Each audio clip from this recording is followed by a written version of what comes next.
this page right here, Plugsation, and I'm gonna put it on the post on Debate Nation. It's also in the Discord, man. Top Cat, talk to me.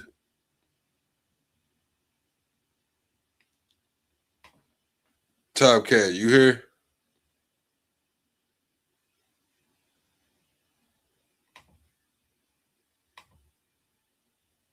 Top Cat, you muted. I don't know if Top Cat's here, y'all. But yeah, double tap the screen, share the live out. You said that they have cameras. I don't know. I'm pretty sure they did. You must not can hear me. I can hear you now. It took long enough. All right, shit. You know where I'll be at, man.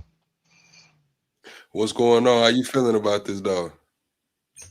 Man, I've been stuck on a couple things. You know, I've been busy the 1 second. last week. Chat, can y'all hear Top Cat? Talk, Top Cat. I can see if you coming through the Yeah. mic. I'm saying I've been busy like this week, real busy with, dealing with some stuff. So I've been kind of trying to catch up later. That's why I was like, man, I just been on hearing about all this stuff. Like, it's been fresh to me, you know what I'm saying? But that Pakistan, Afghanistan was the freshest thing I saw today. I didn't know they was getting down like that. Did you cover that already? No, we ain't talked. We talked about what Candace had going, breaking down her PR, and then we just talked about this Hillary. We ain't talked about no really global affairs today. Yeah. Did you hear something about it? I already had the show lined out what we was gonna talk about, but they saying they heard it. Man, y'all join the panel if y'all want to talk about it. The chat Yeah, saying man. they heard it. There goes Steve. Hold on. Oh, What's up, Steve? What up? what's up, guys? Can you hear me? Yeah, we can hear you. You heard about that, Steve, already? No, I've actually been out blue all day. I didn't have my phone with me. Oh, you I'm gonna had a see. good day I'm gonna see then. if I can look. I'm gonna see if I can look it up And, without getting So bumped give off us the here real quick. rundown, Top Cat. Let us know what we need to Yeah. know, What do man. you? Just give us the well, rundown. so basically, they've been having a skirmish, I guess, a couple days ago. Um, I think Pakistan had attacked them and dropped a couple bombs on Afghanistan. So Afghanistan struck back, I believe, yesterday. And they've been warring for the last 3 days, and I think it's been over 130 some people that got unalive. And I did hear um, something about that. I think Pakistan prime minister or whoever's in the head of their stuff said that it's full on, it's open war now. So they getting it right now. And then when I was watching some live feed on it, and they was getting it right there, they got traces and everything. They in the hills smacking right now. So it's actually a full blown. And I guess the political part of it is, you know what I'm saying, bulletproof was supposed to be didn't stop this situation, and now it pop back up. So he can't claim he stopped that war no more. It's popping. That's the biggest thing I seen when it came to just lives being lost. You know what I mean? That was what I was like. Damn, people is over there actually in the middle of the funk right now, and we ain't just talking about no drones and nothing. They ain't some old school shit. Yeah, I mean, it's going on everywhere in the world right now. Not to sound, unempathetic, but shit, that's them folks' business, man. If Pakistan and don't want to get on down, man, who am I to say no? Yeah, it's an old beef. It's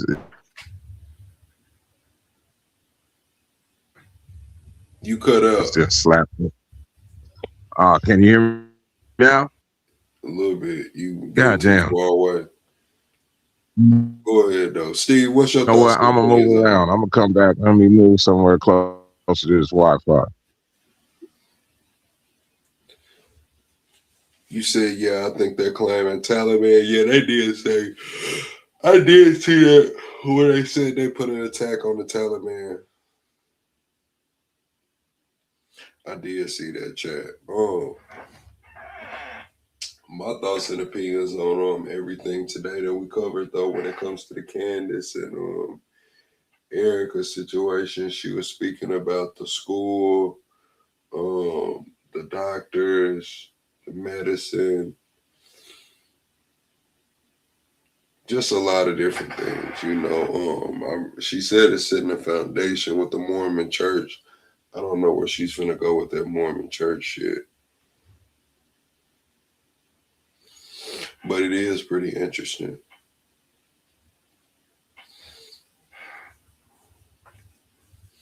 I don't know. I don't hear Steve. I don't think Steve's talking right now. I think Steve might be trying to get it together. Oh, there goes Steve backstage. Hey, what's What's up, up, man? Steve? Not much. I mean, we just have different takes on Candace. I know that you think she's a voice of to be listened to, but man, you gotta look at the origins of everything. Candace Owens is an industry plant. She was created to serve one purpose, and she was created by a guy named Bill Montgomery and Rush Limbaugh. And her whole thing about the black exit, Rush Limbaugh got canceled for saying that because he was white and saying that blacks need to get off their Democratic plantation. And then they found her to say the exact same things, and then it was acceptable. And her and Charlie Kirk were banging uglies, and she was spreading her legs for Charlie Kirk, and Allegedly. they didn't allegedly, but there was a lot of pictures about it. It was a lot of talk going on about it, and it bothered them because of the color of her skin, and so that's why they say, okay, we're gonna sit you up with some people, and they had him take in some interviews, and the first interview he took in was Erika, who he ended up marrying.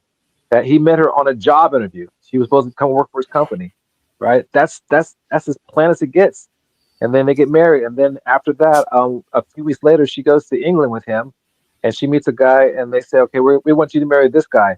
2 weeks later, she gets married because she was told what to do, and she followed through with that.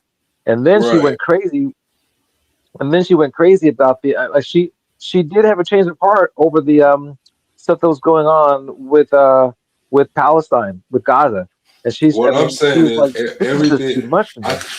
I think what it was, in my opinion, just even from the analysis you gave, is that she played the game to get on. Then, like when she went independent, like Candace has beat the cancel culture like what 2 or 3 times. Especially aligning herself with Ye.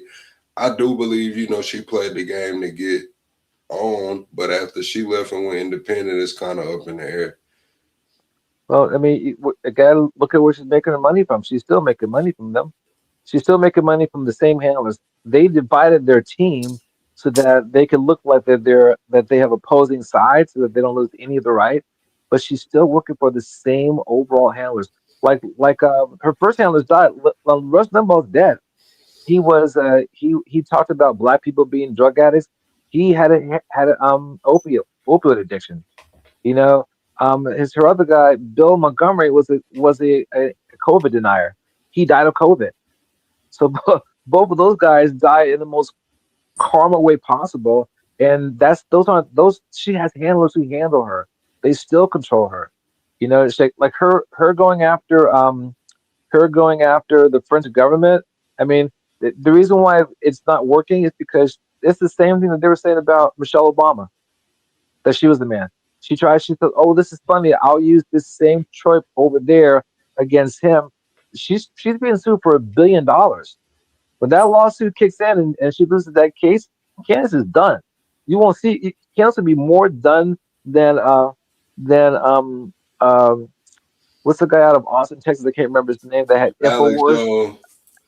She'll be more Yeah, done I than Alex don't know, Jones, Steve. dude. I don't know, man. I don't think she's gonna. I think if they were gonna, she was gonna get smacked with it. It might have, it might be looking a little different from her, man. I don't think Candace is gonna uh lose $1 billion in this lawsuit. I honestly don't. I Well, understand let's you see what have your happens. gripes with her. I'm not saying that I take everything she says as fact. I pick and poke at what Candace says, but at the end of the day, she is one of the people that's questioning a lot of shit, But that's questioning a that's lot the of thing. shit. That's the thing about it, though. I mean, Plug. She's not. What she's doing is She's giving you a narrative so that you're not looking at the real issues. And I'll point out something interesting. Okay, remember how she talked about like the Babylon sex thing that Aleister Crowley was doing? Well, Aleister Crowley, and you can look this up, chat. Aleister Crowley got that from a guy named L. Ron Hubbard. Okay, L. Ron Hubbard wrote that, and it was a treaty that he wrote up, and he that's where he got it from. Okay, L. Ron Hubbard runs the Church of Scientology, so a lot of what she's saying is on is supports the Church of Scientology. And why this matters is you'll never hear her talk crap about the Church of Scientology because they're running things. They run Hollywood. They're more prominent than Zionists in Hollywood. Church of Scientology owns everything in Hollywood. Her anti pharmaceutical thing, that's directly from the doctrine of the Church of Scientology. So also JPL, the guy that did JPL Laboratories that she was talking about, he was roommates with L. Ron Hubbard. L. Ron Hubbard stole his boat, stole his girl, and created the Sea Org. The Sea Org is the main, like they have a bunch of ships in Scientology. That's where all that came from. So she's shifting the focus away from the real culprit. Like the real question is, how much of all this is the Church of Scientology really involved with? I mean, what Epstein was doing, all that stuff, all the sex magic stuff, that's the Church of Scientology is actively doing all this. And if you want to get a job in LA, in Hollywood scene, bro, you have to either be have a Zionist friend or know the Church of Scientology. That's it. They run everything in Hollywood.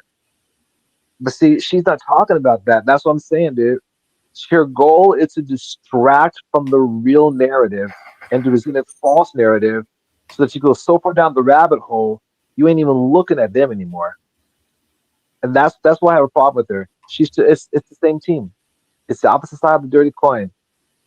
So I'm just saying, just be careful what she said. Just look into some of it, and you'll see. Holy crap, she is really kind of leading us down the wrong path.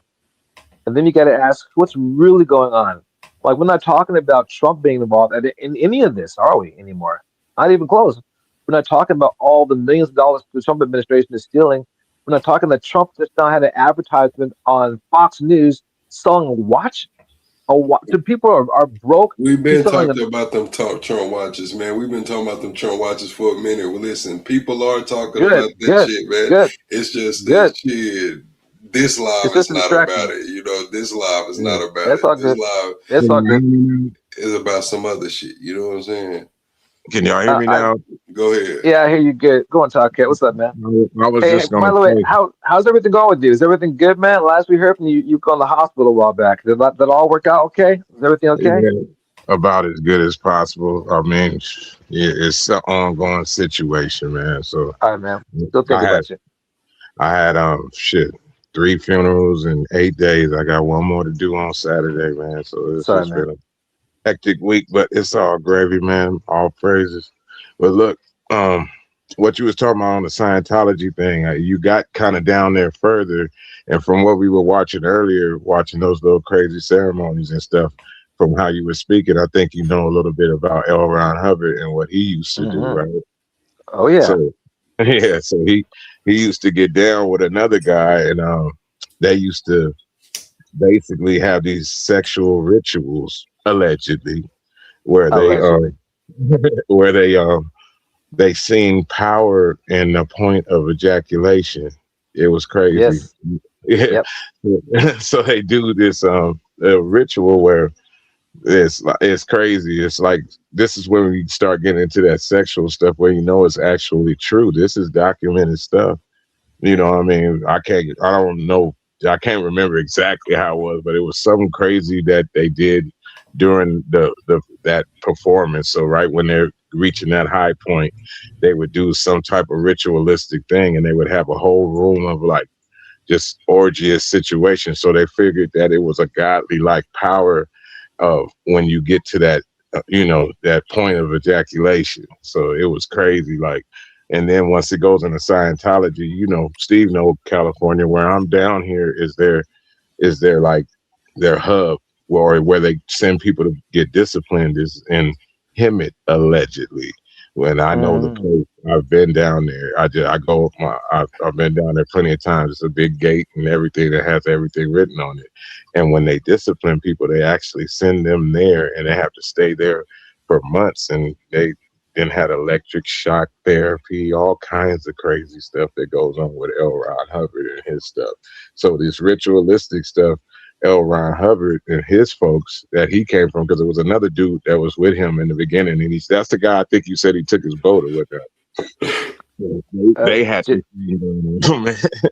So they had their thing going on to a point where now, um, basically now they put away superstars. Like if a superstar gets out of hand, they send them there for a certain time, and that's a disciplinary act. And they put them in there, and they're basically in their own, they have their own jail, their own discipline, just like you'll find in those other societies, the ones that say they are, but they ain't. They actually have it. And then when you get in, allegedly, and then when you get into Catholicism, the reason why um these priests can never be actually put in actually disciplined. They just go to another place, or they send them somewhere else, and they say that that's discipline, and that's above basically United States law. I mean, that they've done stuff to minors, and they just get pushed to another cathedral or somewhere else, and they call that discipline. So the one thing that I do like about Candace is that she does expose a bunch of these situations to say that we're supposed to be American and looking at these situations. She has exposed a lot of these situations. Just to me, the same as Trump. They are, even though good, bad, or ugly, they're exposing a lot of these situations that everybody else is taking for granted. So one thing about that, she's like, again, what you're talking about with the Scientology thing, you'll never hear any cases of them of doing stuff with kids or anything like that, even though they do, because they have their own. They're so involved in the police structure. Like, so Scientologists all take an oath. Like, you sign this contract, and sign it that they control your soul for 1 billion years, 1 billion years. So if you do something bad and they have you in one of their jails, but again, you haven't broken the law in California, but if you escape from that jail and the police catch you, they'll turn you back over to the Church of Scientology. That's Yep. how you can't run and flee and go to the police and say, "Hey, help me." They'll take you as if you have a mental illness and turn you back over to Scientology. That's how in control they are of the system itself. So, I Yep. mean, and again, let's not talk much about this because they will come Allegedly. after you Yes, hardcore, they allegedly, will. So all Yes, allegedly. they allegedly. will. There's a Yes, they movie will. called Going Clear. And anybody in the chat, you should watch that movie. But what Top Cat's saying is crazier than it's even crazier than you think it is. Like Yes, they control. I'm keeping it lame. It's He's way keeping it light, lame. light. They It's they're the largest. Chat, hit the like button. They're the largest owners of property in Hollywood. They control mhm. most of the buildings on the streets. You go down the main Hollywood Boulevard, like half those buildings are owned by Scientology. And you go down to Yeah, I La say Brea, that.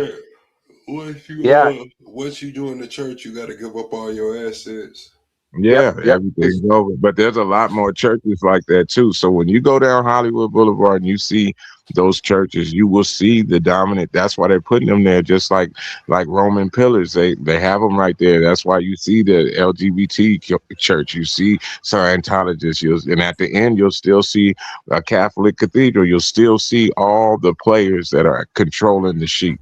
And that's pretty much what they're doing. They're all basically fighting for sheep. And then when you go to the heads of each one of these things, you're going to find that they're the same families that have been fighting over there in England for the last, well, I'm not going to say England, Germany, Russia, and Europe for all these years. It's the same people that's over here doing these same fights, bro. They're still What doing up that same next? thing. Hey, what's What up, up Nick? next? Hey, So it's crazy to see the power head of how they try to control things, and it all goes back to biblical. And that's the only thing I could say about Candace. She got on their heads, and she stopped because she got into Catholicism. So she couldn't say too much more. She had to stop at a certain point. She could have went into DNA. She could have went further, but she had to stop at a certain point, allegedly, because her dedication to the Catholic Church, they're still all wrapped together.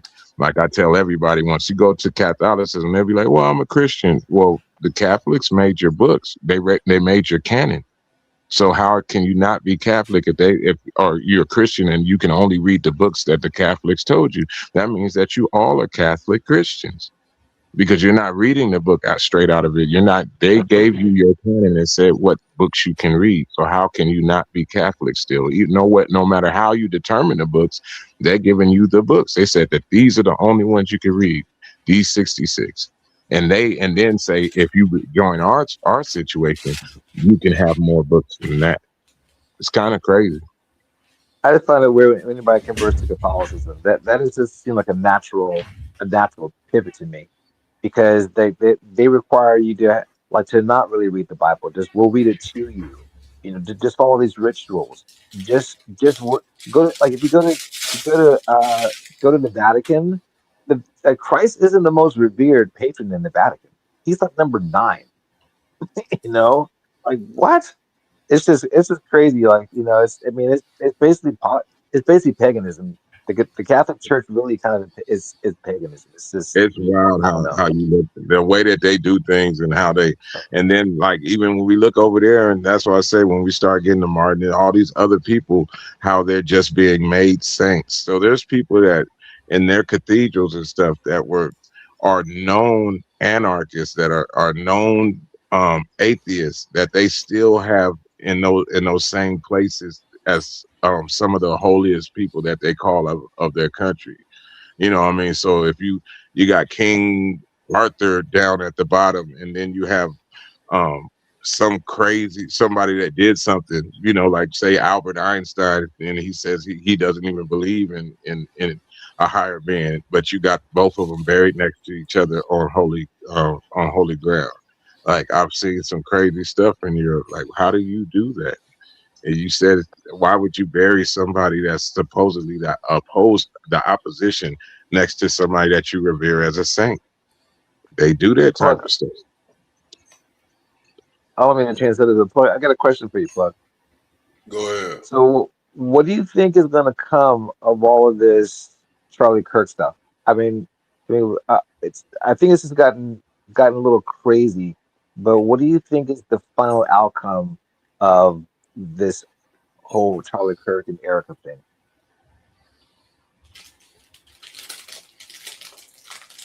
I don't know. It could take a lot of different turns, especially if money laundering comes up, especially we'll see. It'll also be a campaign because we have elections coming up, and we know TPUSA is going to be a stronghold for the Republicans next coming election. So it'll be interesting to see how that plays out. How Candace, how you know Nick Fuentes and them come at that movement while they make that push for the 2028 presidential race. I mean, do you think that Erica is genuine, or do you think she's an industry plant?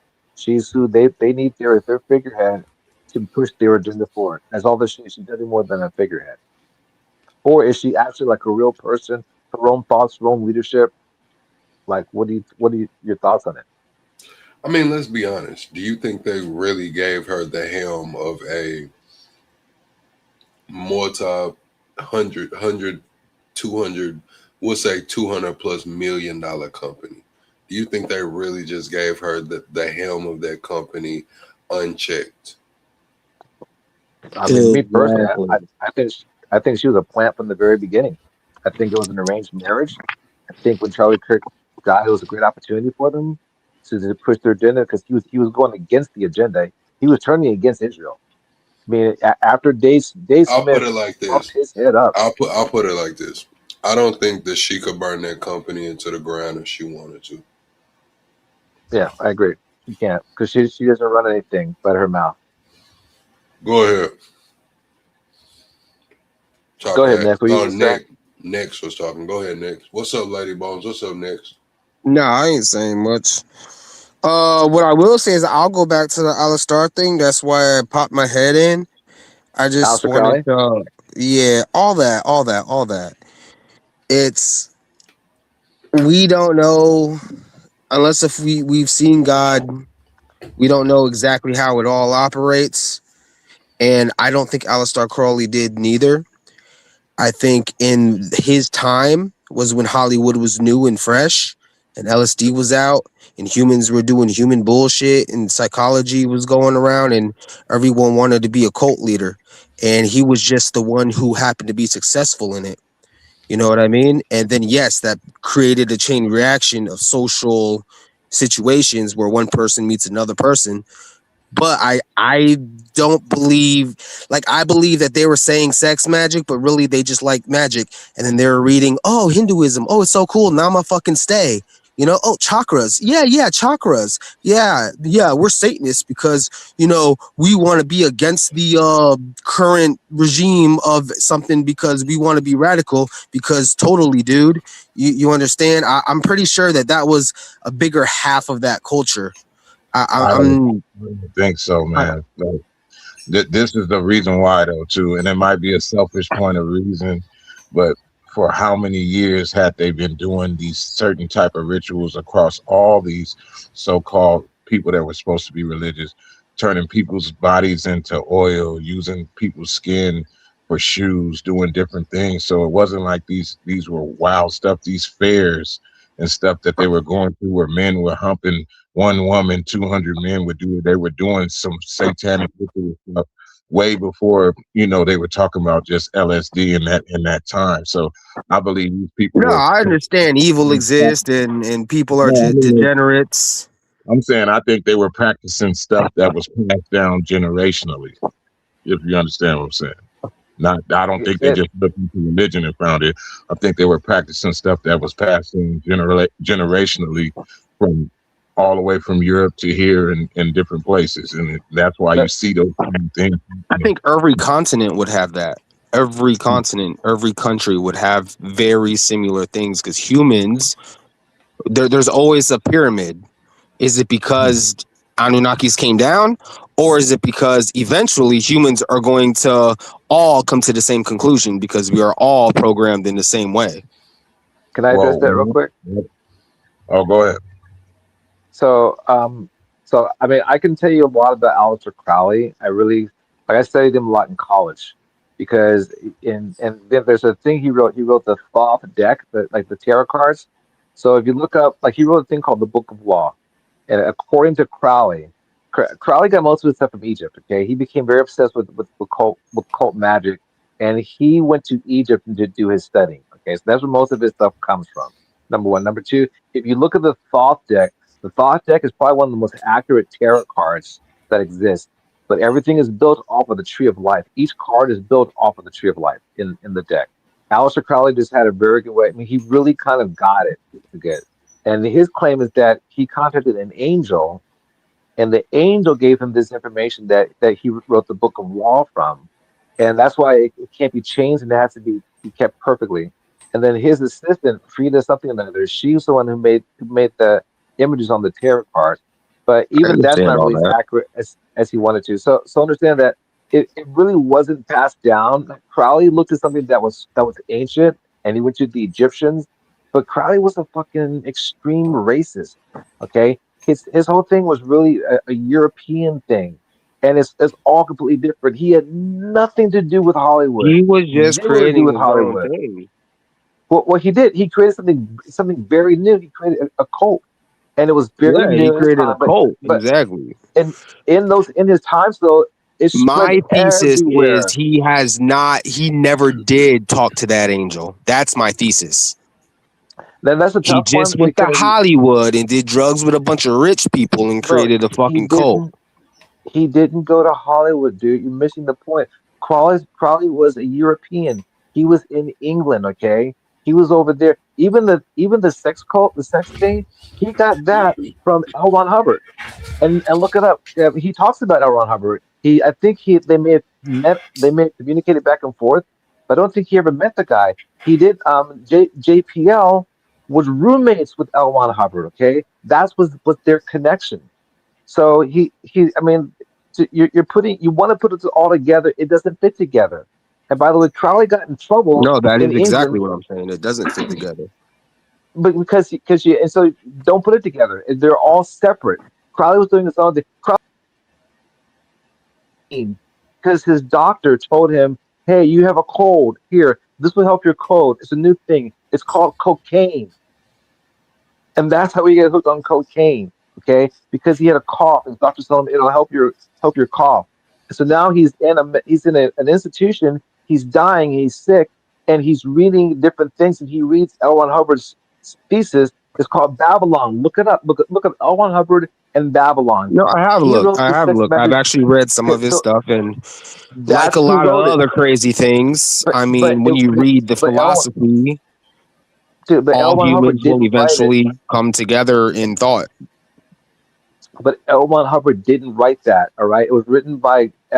Sorry, Crowley didn't write Same that. rules apply. But My but thesis is he just that he didn't see an angel, and there's no.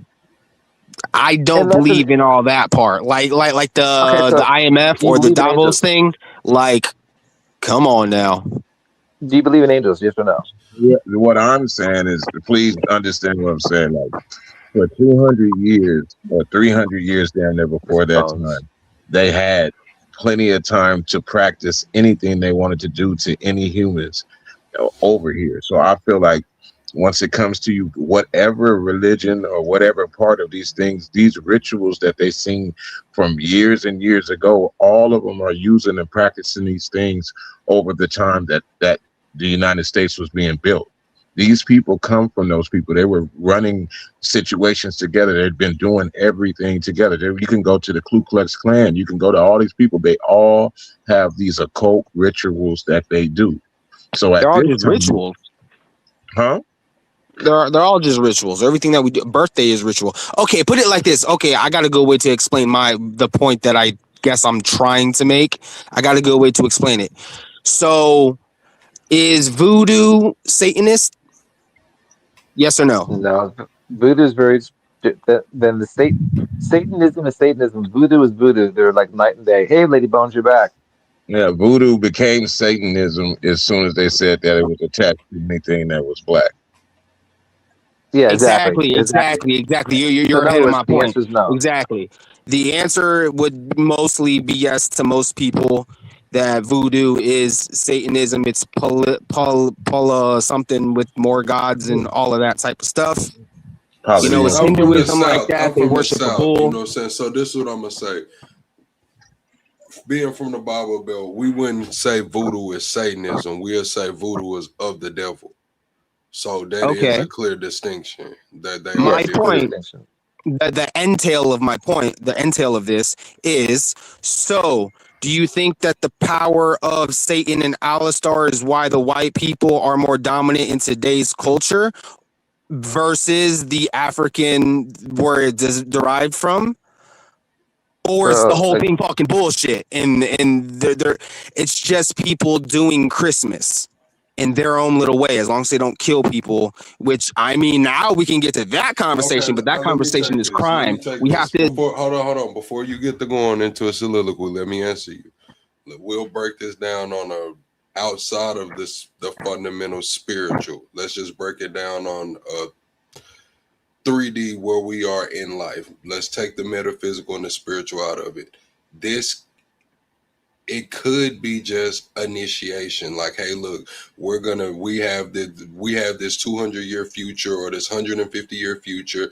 We're gonna get these people together, and this is how we're gonna make it happen. And if you want to be a part of this, and if you want to be a part of this on a higher level, it's just like project management. Only certain people can manage 50 or more people. Only certain people can manage 150 more people. As you go up this ladder, you'll have to do quote unquote rituals or initiations, so we know that you won't spill the fucking beans until that we're trying to, reshape whatever's going on. I agree. Now, if we go into Exactly. the metaphysical of it, in the spiritual of it, that'll be a different conversation, and I'll let somebody who may be a little more versed than me take that. It's a Okay, point Lady of Bones. fraternizing. There's a reason why there's a book there. It's a point of fraternizing. It's a point of trying to be above the Most High in every single situation. That's why I always say shooting an arrow into the sky. It's a Babylon type thought. And once you do these rituals, the same as they talk about biting the apple, all these things are supposed to make you be all powerful or all enlightened or all these different things that you cannot reach without the Most High. So I see it as all being a fight. So voodoo and all these different other things have their point of time and their point of where they are, and nothing is completely inherently evil. It's how you use it. So if it says don't bother with that because it'll lead you down the wrong road or it has its own power, that's why we don't get into that. But most of those things that we're talking about come from a Constantinian view. It came from adding in these different views of people that did not come into an understanding about humanity. They were out there doing their own things. They had already turned their face from the Most High. And that's where you get all these crazy rituals. Okay, say if for the ritual was sexuality, well, it says no bestiality. So why did it have to get said if these things weren't already happening? If you get what I'm saying. Lady Bones, I want to hear from you real quick. It'd be I funny took a how Steve picture just of be my ready to pedal. That shit be killing me, I bro. took a Go picture of ahead. my Sorry, books sorry. for you, Steve. I've got my tarot cards out for you. See, in my profile Okay, picture, I nice. took a Yes. picture for you. What I cards do mean, you use?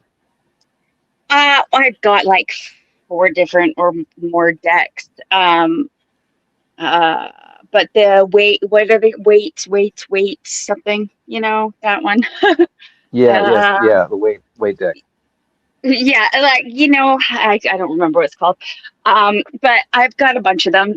They're fun, um, but I keep it. See, I put it with the religious text because I thought that was just a little bit funny. But my I me and the religion thing and the voodoo and the whatever. But my mom was like kidnapped when she was a kid, and my mom believed in voodoo because she said she straight up saw some really crazy stuff when she was kidnapped because she grew like she was born in Mozambique. So she said she believed in it because she saw some crazy shit. But that's all I know about it. She didn't So talk about it very much. Hold I want to on, say y'all. one Hold on thing. one Go second, ahead, Blood. Steve. I'm reading the chat. They talking about no thank you for the evil crap, a tarot card reading. I'm out of it. Listen, Heather, that is a panelist speaking. We got different type of backgrounds up here. I don't think Lady Bones will be doing any readings over here tonight, so you're safe there. The Lady Bones won't be doing any reading. We're getting her perspective. We have plug. I'm from the Bible Belt. I would, say that we all fall short of the glory. I would identify myself as a Christian. We have Top Cat, who would be a Israelite. We have Lady Bones, who would be an atheist. And I would let Steve and Next, give their opinions, thoughts and opinions as to their Uh, background or what they subscribe to. I mean, I like to study everything, because I think Yeah, there can be wisdom found in everything. So that's kind of what me I too. do. But I wanted to address something that you said next, about whether or not Aleister Crowley got his stuff from an angel. So just hear me out real Let quick. Nick say it is. Hear, Next me. isn't at what he was yet. Let him say his denomination. Well, okay, that's fine. Go ahead next. Like a well, he go and say, and then I'll finish next. What's your denomination to them? I'm not arrogant, but I'm also not superstitious in the level of humanity. Humanity's superstition is most likely incorrect to what God truly is. And I recognize that. I'm not ignorant, or I'm not arrogant enough to say that I know that there's no angels or whatever you want to call them, ghosts, angels, spirits, UFOs, aliens. Man, I we don't trying to know. figure out what the hell you subscribe to, man. Are you spiritual or do you Yeah, not? I'm You know scared. what? Dude, look, All right, put say it you this way. spiritual, nigga. I'm Damn. all right, but I mean, what does that mean? But yeah, I mean, I No, go to I church every mean we need. Sunday, Oh no, you can and I break go it to a down. mosque every now and then. Okay, so this is what we saying. I'm not I pray. saying you don't have to. You can't break it down, but we trying to. We got a Yeah, channel my girl. bad, my bad. We Yeah, I'm trying to spiritual. categorize it. So would you be okay? You spiritual, but you will show up to other. You study. You spiritual, but you study. Is that a good way to describe it? Yeah, I'm not superstitious. Okay, he's spiritual, but he's not superstitious, and he does study. He'll pop up at a mosque every now and then, and he's valid for the conversation. So we got spirituality, Israelite, atheist, Christian, and Steve said, I forgot what Steve said, but go ahead with your question, Steve. Okay, so getting back to that, so if you take a look at so speaking of Islam, Lady Bones, according mute up to for me when you're not talking. Steve got an echo off your mic, Oh, Lady Bones.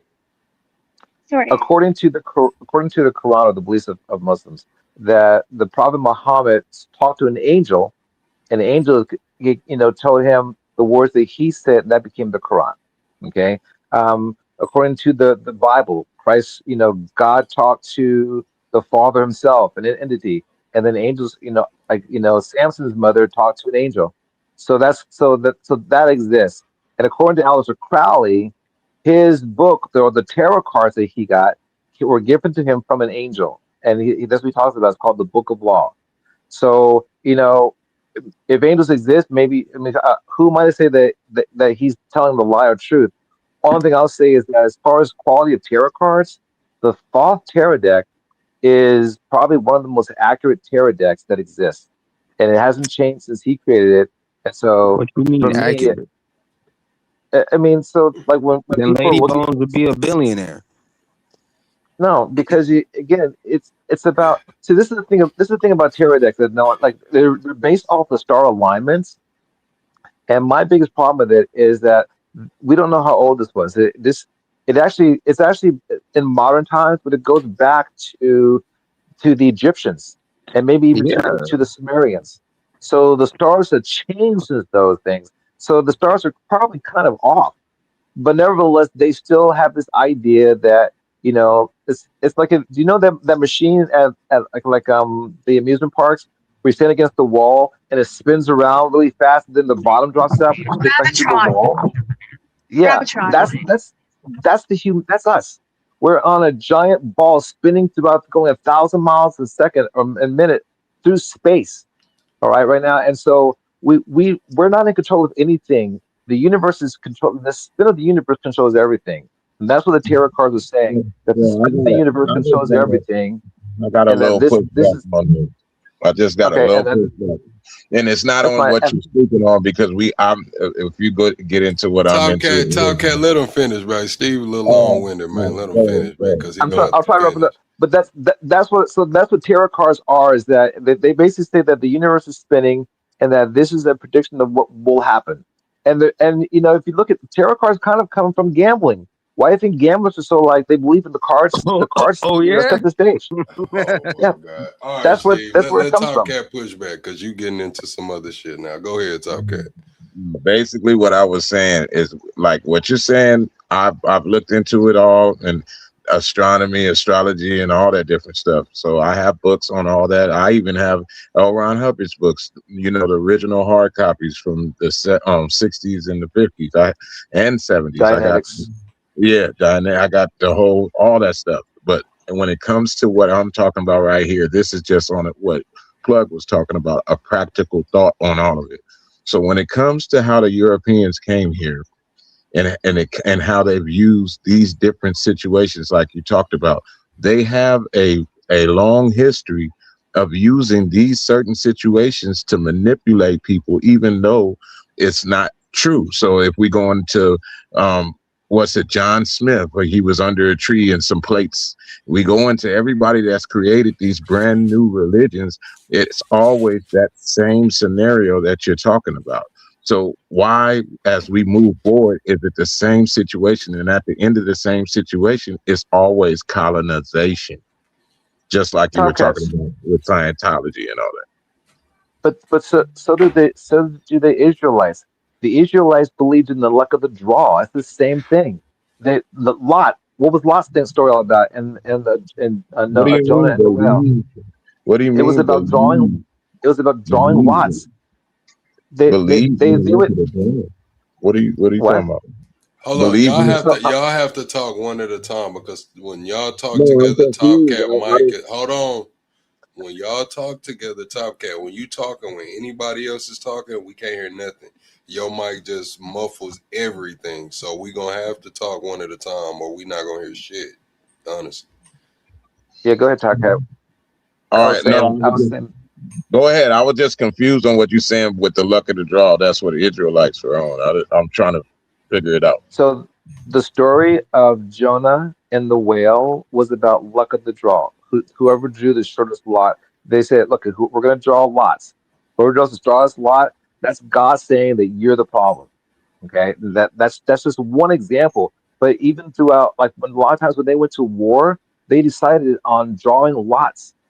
All right. Well, who should we kill? How many should we kill? That's what they would do. And it says, and they drew lots and they cast stones. That's part of this has been in our societies forever. And that's exactly what the tarot cards is about. The tarot cards is about drawing lots, drawing a card, and let the fate of the gods determine what's going on. So that's all connected. And even though the Israelites said, "Hey, look, you're not supposed to go to soothsayers and this stuff," what does Saul do?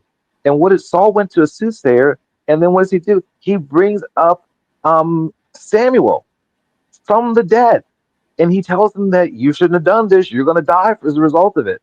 All right. They didn't deny that he did it. They 100%. He brought up the spirit of Samuel. All right. So all this stuff is connected. Even though they outlawed it, they still believed in it. The Israelites still believed in it. Period. Well, I understand exactly where you're coming from, but there was still a higher source and a law, and there was still relativity to it, which doesn't come in the other one. So if there is a law of nature, like okay, you breathe too fast, you might pass out. These certain things were still considered, and then once you went against them, it was called what things that you were called a magician, or you were called a warlock, or you were called a wizard or a witch, because you were manipulating things that your body wasn't supposed to be dealing with. Why are you worried about these things when you only have a certain amount of time that you're supposed to be here? The unknown. And bro, they still believe that, bro. I mean, they write a book about it 500 years after the event happened. But during his lifetime, the king of Israel, knew that it was real, and that's why he says, "I know I outlawed it, but I have to go and ask her because I need to talk. I need to talk to Samuel because I need to get his advice again." So they 100% believe in it. That Jonah and the whale, they drew lots. He took the short straw. They threw him in the water, and he completed God's mission. Okay, this it's. I mean, Exactly, you can. exactly what I'm talking about. So giving up, basically what you're saying, just casting out of casting yourself in a way, is that what you're saying is they believed in faith? No, they believed in the supernatural. They believed in the luck of the draw. They believed that it was God's will. Just like car players. Car players in the old days, they if you cheated at cars, it was a death sentence because you were breaking the will of God. God decides the winning hand. That's what you get. Luck is with you. The luck of God is with you. So, And that's what tarot and cards that's are why I to said this day. don't play with your faith. Basically, don't play with your faith. There's a narrow road, so you're not supposed to play with your faith. And when you're doing that, that's why they say you're playing you're playing in the realm of the Elohim in a way. You get what I'm saying? So you're playing with the things that can take over you, like selfishness, like gluttony. You're playing with those things with those cards. No, that's not really no, because that's not what the cards have nothing to do with that. All the cards do is show you what your fate is. Period. This is your fate, and if you and again, you can get somebody who interprets it completely wrong. That's why the That's the more that you thing. learn the go ahead, Lady Bones, They're explain just that they're part. very much up to interpretation, and like I use them like mostly kind of for fun almost, but also sometimes with friends or clients and stuff like that. And sometimes we use those, but sometimes I use Rorschach cards or Oracle cards or a pendulum. And most of the time, it's like to bring out what the person's innermost thoughts are. Like it helps to like pull information out of you in a different way, just like Rorschach cards. Just like sex magic. Listen to what I'm saying. So what I want to know what you and Steve, Lady Bones and Steve, That's what do kind of y'all think crazy. about? I ain't gonna What do lie. y'all think about with Sixth Sense? Because y'all talking about all these different things like these fates and pulling cards. So what do y'all believe the Sixth Sense that we were given is compared to these cards you guys are talking about? Well, I think that everything is energy, and that some people are more intuitive and tapped into the things around them, and it's just kind of an energy thing more than anything else. Kind of like in the I would say, same way that Wouldn't like that be an trees are arrogant thing network. to say? If anyone said What? I'm more in tune, if anyone said I'm more in tune with the energies of the stars, therefore I can read these tarot cards better. Therefore, when I read them, No, magically, no, no. It I'm doesn't right. work. No, That no, whole it doesn't work concept that to way. me, I said intuitive, but that's not. It's not somebody saying it it is like better to I'm say more. I use tarot cards for psychological reasons than it is to say I use tarot cards because I know the future. Which I, side are I, we on that? nobody's saying that. Nobody's saying no. that. I think Steve That's is saying that with the luck of the draw that like no. what it says is what it is. Like Let that's me my whole thing. That's the superstitious part of it all. It's like, how arrogant are you let to me think that you know how the universe operates? let me interpret what I'm saying. That's not what I'm saying at all. What I'm saying, and first of all, let me go back to answer your question, Plug, about the whole sixth sense. It's actually very interesting. I don't think I thought That about it wasn't a my whole question. lot. Oh, that was that your question, Top Cat? Whatever question it was. The sixth sense is interesting because I mean, it's a new idea. Maybe we had a sixth sense at one. Maybe we still have a sixth sense, but we're told to ignore that sense. So we really don't know. You know, if there's a thing in the Bible that says, and so follow the Spirit into the wilderness, or follow the Spirit here, that would be a sixth sense. All right. If I'm walking during the daytime trying to find the north, if you really had a sixth sense, you could follow the north, like the compass, without a compass. But you can't. I can't. I need the stars. At nighttime when the stars are up, I can know where the north is by follow the North Star. So I don't think that I'm in tune with my senses. Maybe some people are. Maybe some people are in tune with their senses and can sense it better. But I don't think that I've got a perfect grasp of that. That's a And as good far, explanation. But I was saying, for both of y'all, what do you think with the Sixth Sense and the cards, the combination of them? Wouldn't one nullify the other? now, this is playing. What she's trying to say is it's about interpretation, and the way that you interpret the cards best is by just practice, practice, practice, learning, understanding what they mean. So interpreting the cards is just one thing. That's a whole different thing. And the luck of the draw, I mean, go to Vegas. If the spirit's really with you and you have that thing, you'll win every single time. You'll play blackjack and you'll win. You'll play baccarat and you'll win. You'll throw the dice and you'll hit a seven on the first roll, and you won't hit a seven for 5 hours. Right? That means that you're in perfect balance and the spirits are guiding you. Right? So or it means that you're cheating. So we really don't know, especially since I mean, like Next was saying, someone can say this and say that, oh, I know this, and I can tell you your future, and I can tell you that. I don't know. Maybe the person can, or maybe they're just It a con sounded like artist. When it says I don't know, maybe that person can, just like the Alistar thing talking to the angel, and just like the Quran thing talking to an angel. I will say, with my experience, I will calculate my own math, and I will say the probability is hell no. The probability is he is. Well, who am I to say? Well, I am me, and I have my experiences, and with that experience, I can kind of sort of guesstimate that probably that's bullshit. based upon your experiences, right? That's just, but that's used an individual. But you've never really met, like, you never met Alistair Crowley. No, I've never Yeah. met that guy. I never met Muhammad, and I never met an angel. I never even seen a ghost.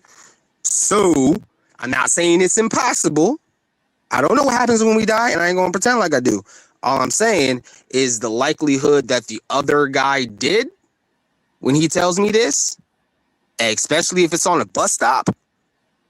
I mean, I'm going to pass on that, but I'm gonna tell him, cool, you know. But I don't really know. What I was saying is the cards seem like they're for you then, if it's on an interpretation thing and you don't have a level field or a law behind the cards or a situation, which probably the Egyptians did. But I'm thinking in that aspect, and it's for your own internal psyche, like what Lady Bones is saying, compared to you being from like, 100%. huh? 100%. 100%. That's what I think as well. I think it's like it's like a time to, it's almost meditative. It's like a time to like sit down and think about things, ask questions, think about things that are important to you and which way you want your life to go and which way you're being drawn to. I think it's more about a personal thing than like, Yeah. I don't attribute, like I don't ascribe to the people who try to sell that they're like fortune tellers. I Like think that so. that's just a grift. My aspect of thinking of it, like in my position, as being an Israelite, is those are so certain points of like where it says in the book you could speak things into existence, or you could do so. If I'm sitting up there and somebody's reading a card and they pull the card out and says, "Ooh, there's wealth in your future," or "Ooh, there's unalive in your future," or it's whatever. I feel like you're kind of speaking things into actions because your tongue is that strong. Your tongue can curse and it can bless. So you can do all these different things. So that's But kind of like cards wouldn't say that though. They that's don't say playing. That, that. that that's That's not what the cards playing. say. To me, it's like it's playing with your fate. You're playing with But your fate when you can be on a straight and narrow and be on a certain situation. Me as an Israelite, the things that most people talk about and they see as a religion, I'm not religious at all. This is my culture. This is who I am. It has nothing to do with all the other stuff, like how people think about it. This is who I am. I'm that people compared to how everybody else thinks about religion and separates themselves. Most of them don't feel like they're that people. So everything that somebody else would call a ritual would be just my culture. Let but me the give you an cards aren't example. gonna say something direct like that. If that's a person and that person's probably trying to sell you something, like a spell breaking potion or something, like Right. the cards won't tell you something like that. They just won't. It's not in there. It's not a part of it. Yeah, exactly. The cards. I mean, as best as I understand it, the cards really, like, again, if you're touching the cards, it's the same as if you're pulling three cards to play, or two cards to play poker. All right, and so you pull these cards, and it's just about energy that's in the cards. Just like, when you're drawing lots, it's about energy. And the card, like, you might get a card that's like the 13th, the death card, and another card that's the tower card. And somebody who has a goal, like, I'm going to sell you this, might say, "Oh, I see a death in your life." But that's not what the cards are actually trying to say. It's saying that something might, like, it might be saying that, you know like, you're reading a book and it's going to come to an end. This chapter, and another chapter is going to begin. And so that's what the. And again, we don't know, because each person is unique. And so it's really, only person that can really interpret the cards for you is yourself. Someone can tell you what they think it means, but then you have to look inside yourself and make an assertion and making some decisions about what it really means. Now, And Steve, that's so, exactly what I was saying about your sixth sense. So we know for a fact that our sixth sense keeps us in certain situations. So you might be like, "Hey, I'm not going down this road," or "I don't feel like yes, going out today. I feel like something bad is going to happen." Or you have a sense that of protection. Your hair on your body will stand up in certain situations, and it's being controlled by your thought or a feeling or something that goes by you, or a yes, spirit that fills you. So I understand, but it's hard for me to say that a card would hold something, because that would be, what did they used to call it on Inuyasha, the talismans or something, where they could No, actually, they the have power card in the doesn't. scroll, and the But the scroll can card doesn't hold hold demons anything. and stuff. it's just like it's like a symbol, or it's to help you to put like words to kind of a whole mishmash of thoughts and feelings. It helps you to kind The of like put original together a meaning. story. But like it's just like using like a pendulum. A pendulum doesn't have any magic power in it, but like some people use it to get a yes no answer to things if they're struggling with it. And it's not really any different than like, you know, if you ask somebody like, okay, pick right hand or left hand, like you show them what's in it and you say pick one, and then like right before that second before you show them, they know which one they hoped that it would be. Do you know what I mean? Like that's a way that you can So like it's help the like person find out their true thoughts. the So there's no boyfriend power in the girlfriend thing. game in school where you fold the paper and you go do, and then you open it up. That's what it sounded Oh my like to gosh, me. I made those like a year ago with my daughter. Yeah. Yes, those are fun. The Hey, fortune Top Cat. tellers. Yeah, Top Cat. Are you familiar with people that do like divining for like water? Exactly. I wanted I to am. interrupt on that. Wait, We're talking about all this, and we don't want to talk about witching for water or Wi-Fi. wait. Like, Okay, witching for water is a real thing because I did it. yeah, it's a real thing. It's a hundred Yeah. Yeah, percent you real can thing. really do that. I You did can it. really do Yeah, that yeah. with a stick. I did And it when so I was the a child. We found our well, and it was me and a water witcher, and she like taught me how to do it, and we found out, and my parents put a well on the land. From It my was very so cool. the experience, the probability is high. yeah, so I'm saying I mean, there's some things that exist that can't be explained like that. Wi-Fi Like I exists. You guys cannot explain that a plant or a stick would reach for water when they reach for sunlight every day. What's unexplainable about that? I'm just saying that's something that's unique in the world that's been here since the dawn of time that we don't fully understand. That's got something to do with Okay, static, actually. Yeah, it works better with metal. It's got something to do and with again, static it's because the water's moving. but And then it that's works about better energy. when it's inside of a pipe. So that's about energy. So the thing is, Yes. we are made of energy. So yeah, so maybe the hairs on your neck are going to stand up when you sense danger down the road, or maybe like you wake up this morning and you can feel like I should stay in bed because there's something back at that. Like my energy might end today. So again, these are the things that I don't understand. It has nothing to do with the divine, as far as I know. It could just have to do with just energy in general. You know, like the way does that God? tree That's networks what I'm work. saying. How can we say Yeah, if we don't understand it? How can we say what's not involved with it? You know, I'm we saying can. it doesn't necessarily have to do with that. I That's what I'm think saying. it's got a Maybe 50% or less hit rate, though. But That's my we do have problem. some we do have some clues, right? Because we can see what energy does to like crystals. We can do see what energy does to plants and stuff like that. There are studies that show like right. we're But not a just going picture from of nowhere. 7 swords pointing at a queen, like, I don't see the energy coming off of the idea of that picture. Like, and I understand that, but that's what I was saying. The All most right, I know Sonny. is They said the they most. rebuke y'all in the chat. Heather rebuking y'all. Hey, how many people are viewing?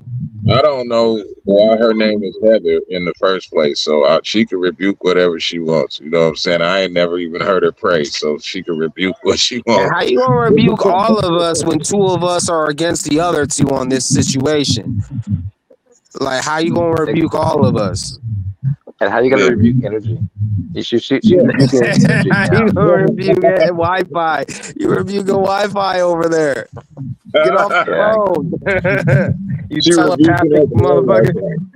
Wi-Fi. She rebuking us on Wi-Fi. That's funny. she's rebuking us on Wi-Fi. Listen to me. I don't have a problem. I just like hearing everybody's point. Everybody has their own point of view on this. You know, In the name of AT&T and T-Mobile. but when it comes down to it, I don't That's understand. funny. I think it's funny in the aspect of it, and I have my own culture, my own understanding, and I like hearing all these different views and seeing how things are because I feel like things have been made a certain way, and yes, we inhabit it, but things have their own nature, and we will never understand them until we get enlightened by the Most High. That I just feel like that. So we will always have to ask questions because we are not completely part of this as long as we are in this flesh. Another point I like to reiterate to kind of build on what you were saying was once again us humans will always go back to the same thing. So the what is the word called when you know something's about to happen? The intuition is Premonition. a human thing. We're going to build pyramids. If the whole world ended, we'd build pyramids again for some fucking reason. We just would. There's a Why reason why we would. Lady Bones left because they rebuked her? And I Man, think that's she just crazy. fell off. All right, go ahead. Nah, that's all I'm saying. That's my main point, or not my main. That's the one big thing that I live by, is that all of us humans, we will all come to the Pythagorean theorem. You know, like we did Pythagorean theorem before Pythagorean. You know, he's just a white guy from Greece who made it poppin' in our culture because of the lineage. But really, we've been building walls. You know, we're going to know that things are square. We're I going to mean, want that. Neil deGrasse Tyson talks about that. He's like, because they were trying to say, oh, you know, pyramids all appeared at the same time. He goes, actually, no. He goes, it wasn't this group thing because it's just an easy structure to build, which is basically what you're saying. It's a logical conclusion Not if just you that, start doing it's the also the math. positioning of the sky. You're going to learn eventually that there are these 5 things that act in the sky that act different than all the other stars. And those 5 things are the 5 known planets. And then you're going to fucking build the obelisk, and then you're going to be able to track the fucking sky with the obelisk, and then you're going to know when it's about to start snowing 2 months before it starts snowing. And like that, you can more life, more life. That Okay, is the so story of it, in my opinion, and most likely, I do believe so. A lot of archaeologists believe so. That's where astrology comes from. It's just observing the sky with an obelisk. okay, Mercury, Venus, Earth, Mars, Jupiter, Saturn, um, y- Neptune, Uranus. All right, There's that's five those are that the you eight can planets. see with your own eyes that you don't need no telescopes for. And those fives, That's a true. lot of people That's say true. that that's where the That's true. cross comes from. A lot of people say that's where including the sun. A lot of people say that that's where the cross comes from. Is you have one in the middle and 4 on the sides, and then some type of math bullshit. Da, da, da, da, da, da. I don't really understand it when they get too deep into All it. these people were thinking all this, and they were only on this earth for a certain amount of time. So what were they thinking about it for instead of thinking about where they needed to get themselves? All this comes down to a point of we know that there's a mechanism and we're trying to find our way to it. Everybody is still trying to shoot arrows in the sky instead of looking right in front of them and appreciating what's in front of them. Like I say, as much as we're thinking about all this, we haven't broke down the elements of one leaf on this planet completely. We just think we know what it is. It's all calculations for us. Once you become part of it, then you really know. See, and I kind of disagree with you a little bit there, Top Cat. And let me explain why. I think that a lot of science has been lost. I think that there's been civilizations that have come and gone, and everything from that civilization was lost. I think the story of Atlantis could have been real and an advanced civilization way beyond ours, and that was all lost. So I think that these are cycles that we go through that we keep getting wiped out to near extinction and we start over again. Kind of like what the Matrix was saying. We're gonna wipe you out to the six couples and then you'll start over again. And that's what I think that's a possibility that we haven't really looked at deep enough. No, that's a good analogy. And then maybe I can put this, I'll put this like on a nutritional situation so you can understand. So when we go look at a label, we'll go look at it and we'll say, okay, this is apple juice or this is apple drink. And you say this is 100% apples. And then this one will say it's a pear, apple, and natural flavors.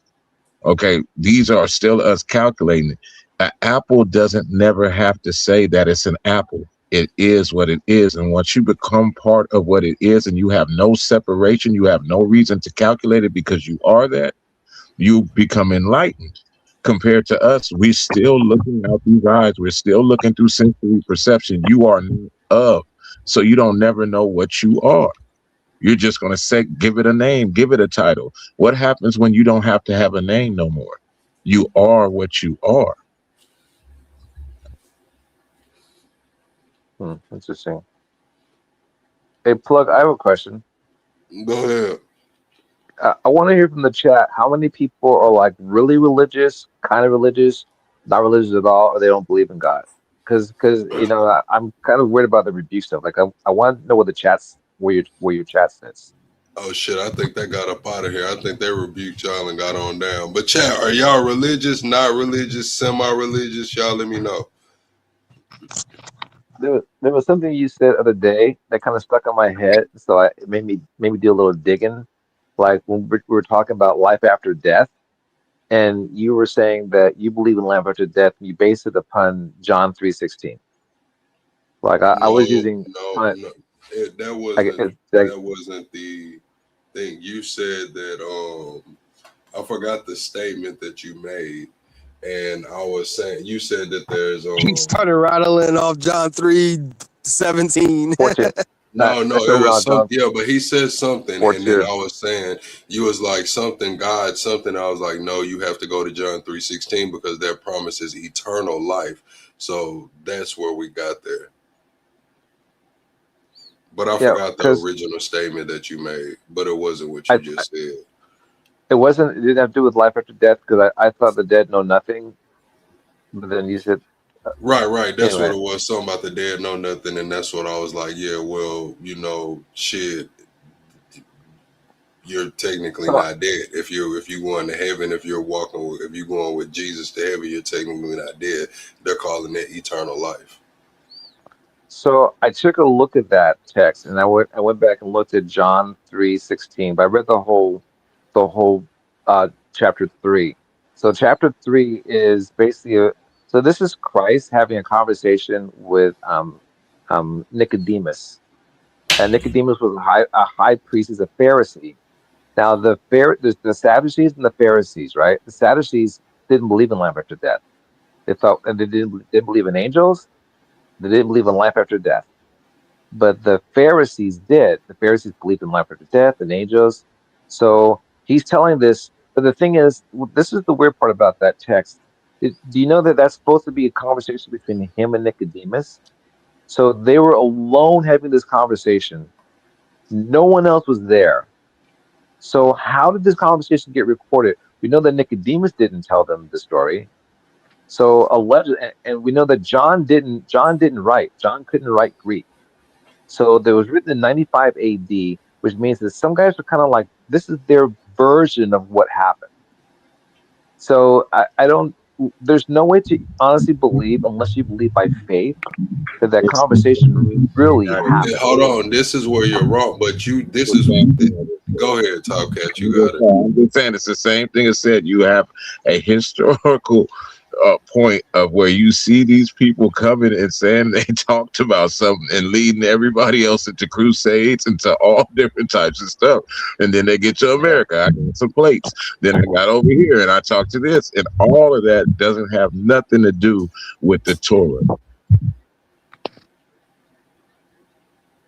Well, Go that's ahead. Top Go ahead. Cat's Plug. Yeah. version of Yeah. it.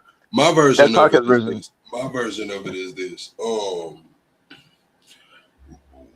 I see that you went back and you said that this is who wrote it, but my original statement still stands. And when you said the dead know nothing, I brought the Bible verse forward because over here we, talk about the New Testament, the Old Testament. Some people bring the Quran forward, some people don't bring anything. Your statement was God, the dead know nothing, and I was just saying like, hey, look, well, in my religion, in Christianity, we believe that in eternal life. through Yeah. So salvation. Through salvation. Let me add that. Top Cat, what you said is spot on. That has nothing to do with the Torah, and Christ only taught the Torah. That's all Christ taught. He didn't talk about anything else. And this is Well, this that's was the got a belief of lot the to do with the Pharisees. Torah, bro. There was but there was a lot. So this is really an argument between the house of the Pharisees and the house of the Sadducees, because the Sadducees didn't believe any of that. They're like, nope, none of that's true. Angels don't exist. There's no life after death. And where I got my text from, that's from either Ecclesiastes or the Psalms. It comes from Solomon. The living know that only that they should die, the dead not. And it goes a lot. It's a lot deeper than that. But I'm just saying that it's really a belief that doesn't have any actual evidence other than we believe it by faith. You have to believe by faith that this is Correct. real. This But that conversation you is got to really happening. understand. You have to understand. Like with me, that's what it is. It's faith. Be led. You know what I'm Yeah. saying? Be led by faith, not by sight. I mean, if that's what we're gonna boil it down to, then yeah, I'm gonna tell you that. Yeah, it's faith. That's My what. And That's that terrified. my faith. That's my and that faith. goes right. I'm not trying to push my faith onto you. No, I know. I You know what I'm understand that. saying? I don't give a Yeah. fuck what you do, honestly. Yeah, I get that, but that's kind of what Top Cat was saying. And correct me if I'm wrong, Top Cat. He's saying that we're making these historical ideas based upon these, like this guy found this tablet here allegedly, and this guy allegedly said this. 65 years later after the fact, and but it's not historical. It's just faith. And then, again, Top Cat has a point. If you believe in the Torah and the Old Testament, none of this has to do with that to me.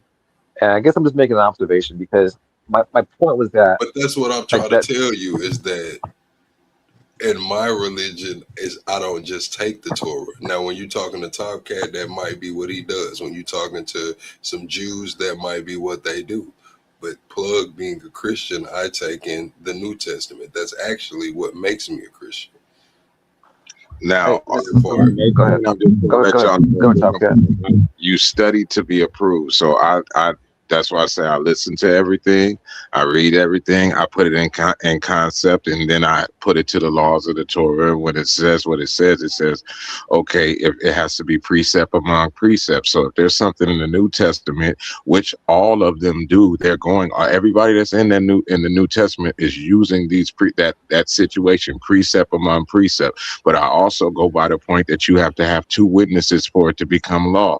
Y'all will see that these same principles are all the principles that we live by. The court of law is still by that. That's why there's witnesses. That's why there's evidence. That's why all this stuff still comes from principles of the Torah. So that's why when it comes to the New Testament, I still go through it. I don't think that there's bad people. I'm not in, Pauline, all, those people in the New Testament all had their own doctrine that nobody even knows about. So there was the Pauline doctrine, and then these new people came in and I walk with this person. So now it's the Clementine doctrine, and all these people became martyrs and saints because they came up with their own religions. Most of the time, nobody agreed with it. They killed them. They accepted something from that religion before and then sainted them and martyred them.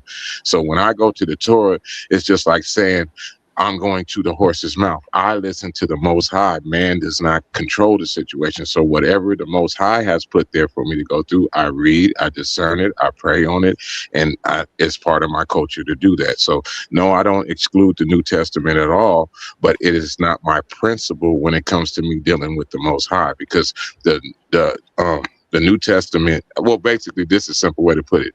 The Torah is what it is. The New Testament is a new test to me to see if you know what the Torah is talking about. See, this shit is where it gets a little funky to me when y'all get to saying shit like that. I'm sorry. It's like, it's kind of hard for y'all to conceptualize how, as a Christian, we would, believe that. I understand. Don't get me wrong. I, have no problem saying that. But it's like, we take the accounts from the Torah as fact. Like shit, somebody still had to write that motherfucker, whether it was happening in that time or whether it wasn't happening in that time. Somebody still wrote it. I know niggas right now that wake up every day lying and will write that shit down on paper. That's true. But the Torah also tells you that these same principles and rules are written on your heart first. And that's why they say that Man, I people. know a nigga that will lie on his heart and his mama too. That's what I'm talking about. And his mama Does too. he even really have a heart then? Does he have a soul in him? It goes back to that too. Yes, he's alive. He's alive. You said a You don't heart. Now have to with have a, soul, you we don't can do have to whatever. have Hold on, Top Cat. You got the feedback. You Go ahead. of course he has a heart because the motherfucker's alive. But it can be a heart of stone. No, it can't. It gotta have some blood pumping through it, or he wouldn't be breathing. He wouldn't have no oxygen going Ego through his versus body. id. His id is still true to himself. He just lost touch of it because of his ego. I'm just saying, let's take today. Let's just say if we wrote a motherfucking Bible of today. Excuse my language, Chad. It's late night. I'm a little on one right now. If we wrote a Bible of today, it would be what? The most 300 influential people in the Bible. Y'all don't think Trump would make the Bible? Y'all don't Easy think be As talking his as shit. the a lot of these celebrities would be in the Bible if it was a 2026 version that Yo, just that rewrote the Bible? Let's be honest, it would be a nah, time collection out of plug. about 300 That of most. idea is a pilot to a show, bro. That is but such that a fucking awesome idea. Trump would be the Antichrist. I'm just That's what he saying, would be. no, He'd be see, the it Antichrist. depends on who wrote it. The who wrote it. Uh, Now, do you think now see where I'm going? Depends on who wrote it, and depends on then, who then, published it, and then if that's depend the case, on who had, and it depend on who had the mercenaries or militias or who was ready to shed and spill some blood over said here doctrine. then Now, it's a false doctrine. Then I mean, if Trump is the good guy, and that's the way people are going to believe that, it is literally a false doctrine it's not a because we okay. What I'm saying is, Saul was it's Trump, not. bro. Honestly, Listen, if motherfuckers right now make a 2026 version of the Bible, there will be over upwards of 20. I can just say 20 million right now. It might not have been 20 million motherfuckers over there in the beginning, but it's gonna be at least 20 million Americans that will live and swear by that fucking Bible, bro. they That starting will already, man. listen, listen. They Hold on, putting let shit me in the finish. Bible. Let me finish. They will live and swear by that Bible. Now, right now, it's a lot of people around that will contest it. But 200 years from now, who's to say that there are people around still to contest it? because 200 When they years from now, when they see these statues and they see gold Trump guys everywhere, and they see and all of that shit, man. 200 years from now, Steve, I'm gonna listen to your answer, but I don't think you got the answer, Swipe. I think you just finna spit some 2,000, shit out. 2,000 years. are you ready for my answer? Ready for my Go answer? ahead. Two, in 200 years from now, they will have cracked the internet like a 4-year-old, and they would go through it and they would dissect every single word that was ever put on the internet, and they would go through the Trump files, every single word, unredacted, and they would know exactly who that man really was. They You would be able to dodging the see that thought those exercise. clear. They would be able to see those clear Steve, links between they're him and the doing that Russians. shit right now with the biblical No, figures. What are you talking but about? We got because shit the in the internet, man. We got biblical figures that had shit going on, bullshit w- shit that we could say in 2026. Those motherfuckers in the Bible was tripping, doing the yeah, but utmost. And what happened? Oh, they're not we looked don't that bad, that damn bad. We talking because about we some don't. internet and shit, man. The internet, we already got the internet being censored. Like we just had fucking Paramount just bought everything. It's a Warner Yeah, but brother. Paramount just bought Warner. That's Larry Ellison in They control going of for this shit. CNN right now. You know about that? They going You for sitting here CNN right talking now. about the internet and but shit, guys, man. that's I don't think that's the you answer. I said. don't know. But Warner Brothers. you said 200. You said 200 years from now. 200 years from now, they're gonna be able to go and pull up all the old files That that were shit on won't Twitter. be there. Are you not seeing? We're sitting here talking about them erasing history right now, but you're going to use the internet, the thing that they're using to Yeah, erase our history as The your internet is factual fragile. basis. I don't see Way it. yeah. more Because fragile than we give it let I credit don't for. see it, let me man. let What me happens when let me they explain start why. hanging people or cutting people fucking heads off for viewing that shit? What happens when it's like China and you Let me lose your explain why. social credit score for not believing in that shit, man? We talking about the end of days. I'm talking about the mark of the beast Kingdom here, of man. I don't Tartar. think the internet is going to save us from the fucking mark of the beast, man. We might can share some information around until they tell us we can't.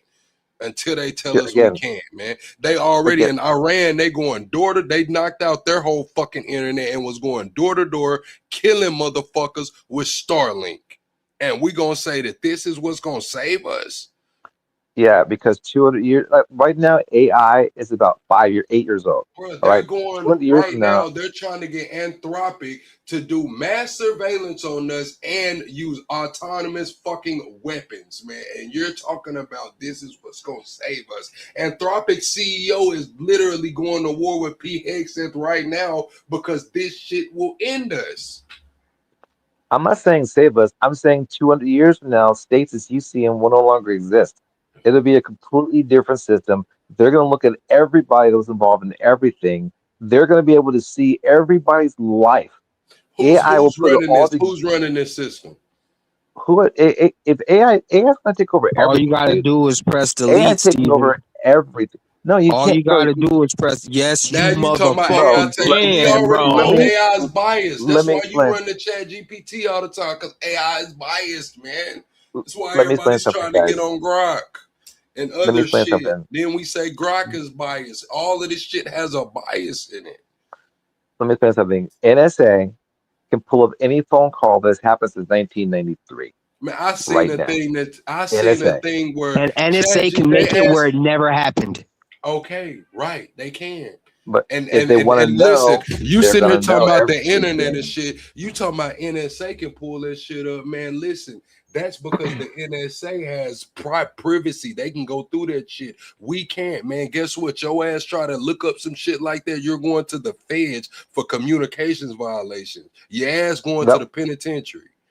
but that's what. But again, you missed what I said. 200 years from now, the main governing body that will verify if this new old Bible that they made was true is going to pull up everything. The NSAs of the future It's are going going to to be look the at everything creator. You, that was I listen. ever You said, have a very and they're going to go moral over version all of of the that. future. You have a very, very moral version of the I didn't future. say that they're no. I didn't say they're using it for You have a good. very I'm saying that truthful version of the future. You just think all in the future realist. everything will just be true. No, No, you think fuck, the bro. data is Everything will be indestructible. true. That's what I'm saying. No, Everything will be visible.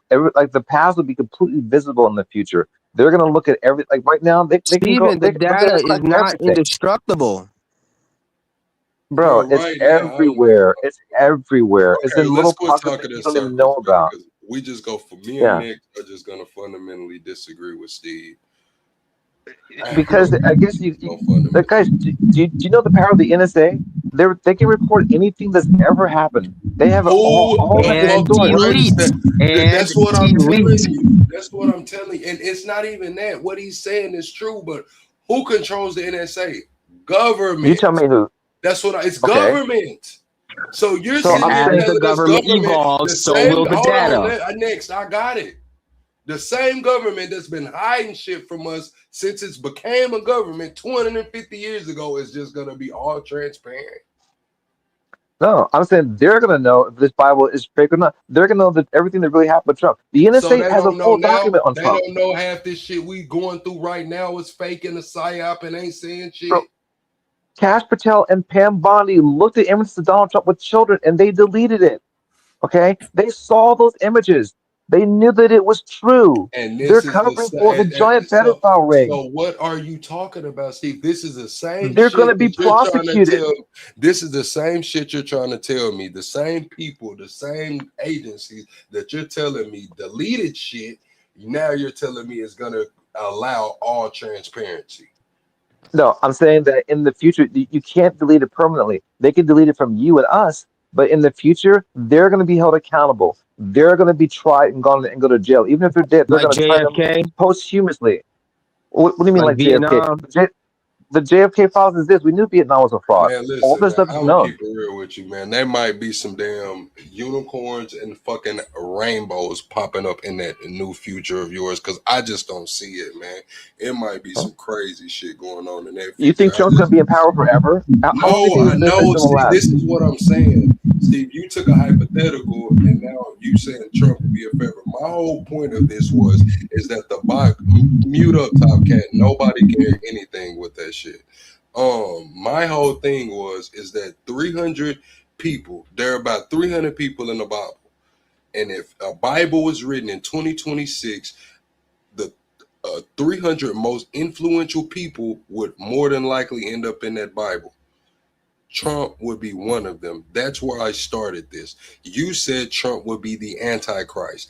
I said if he's in there. depending on who wrote it. And you just had a problem with that.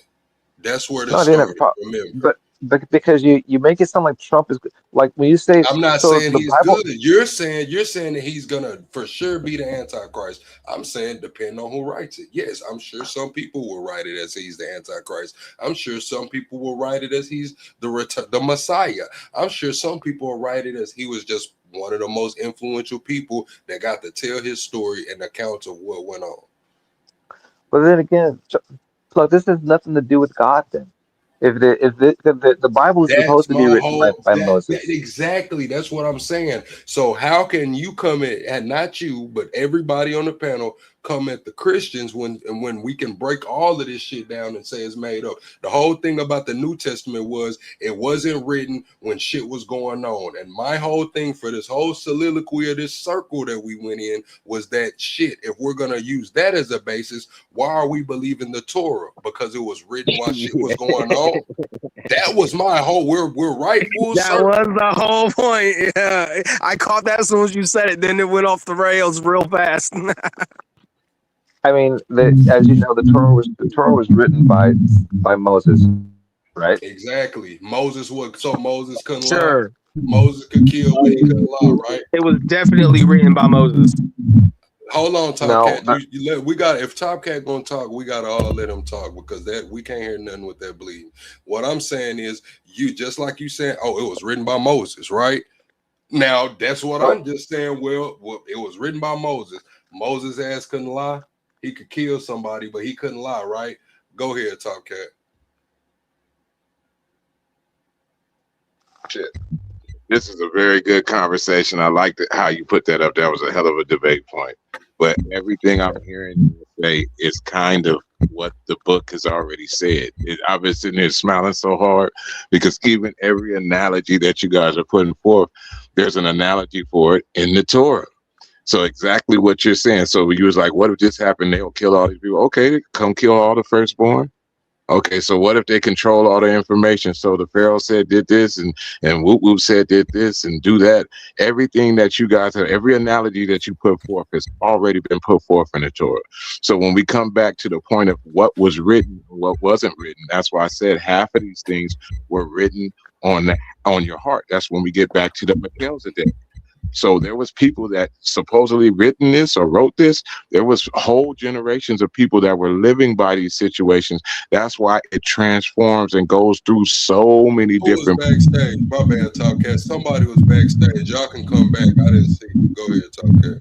So it's so many different ways that you can go about it to see that this goes through generational situations where everybody has these stories. Everybody knows these truths. Everybody lives by these truths. And then it came to a point of where they had to put it down on paper. That's it. That's the one thing that the Torah does that none of those other ones are going to do. Now, when it comes to the point of the supernatural situations, just like in the New Testament, that's why I said in the Old Testament, it told you that it made court. It made the court of law. It made all the things that we're talking about. These things have to be proven. They have to be witnessed by at least two people. It has to be all these different things were So established. two people ain't never lied. No, it ain't about two Me and people. my partners done got together and lied a bunch of times. Go ahead. Exactly. But it's hard to lie about a witness. Okay, so that we have results and we have the witnesses. So that's the same thing I'll tell you about Paul on that caravan in the New Testament. When Paul was supposedly had those shields and things that went over his eyes on Damascus, and he came down there is not one witness, and they said he had over 5,000 to 20,000 people in his caravan. How could not one of them say an account about this? He said that my witnesses were the Most High and Jesus. Now, if we go into Christianity, they said that that's one person. That's one. Oh no, there's different entities. You get what I'm saying? It starts getting wild when you get in that, but you don't have those different things going on when you start reading the red letter about the so-called, well, everybody else, I'll do it for them, Jesus, or well, who I would call a Hamashiach, the messenger. When he comes and he says, I come and speak for the Father. I did not come here to change the law. I came to fulfill the law. Okay, so all the stuff from the Torah matches up to everything you're saying, to what you're thinking. Everything matches up there. Once we get into the New Testament, starts not matching as much. So in the What Old up? Testament versus the New Testament, in the Go ahead. in Hold again. on, Steve. We got a new guest. What's up, OG? What's going on, fellas? How y'all doing? Love to the panel, love to the chat. You know, I always tell y'all I love the conversations that y'all Top have. Cat, mute up. Yeah, I love the conversations that y'all have because y'all really get down to the meat and potatoes of what people need to be hearing. I just came up because I wanted to kind of agree with what Plug said earlier, and I didn't want to lose my thought.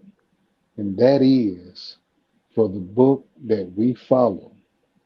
Every time we look in that book, and I've said this on here before, for everything that we find a discrepancy that will contradict everything that we find.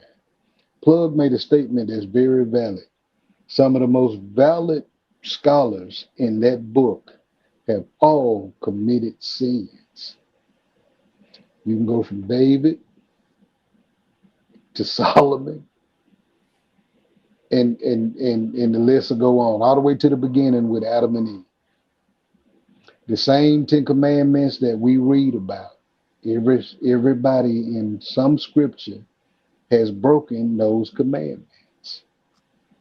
So how do you know what is really factual if you don't operate off of your own faith? And I just wanted to step up just to input that 2 cents into it, fellas. But y'all continue on because it's a great conversation and I'm loving it. Appreciate that, OG. Go ahead, Steve. You got the floor.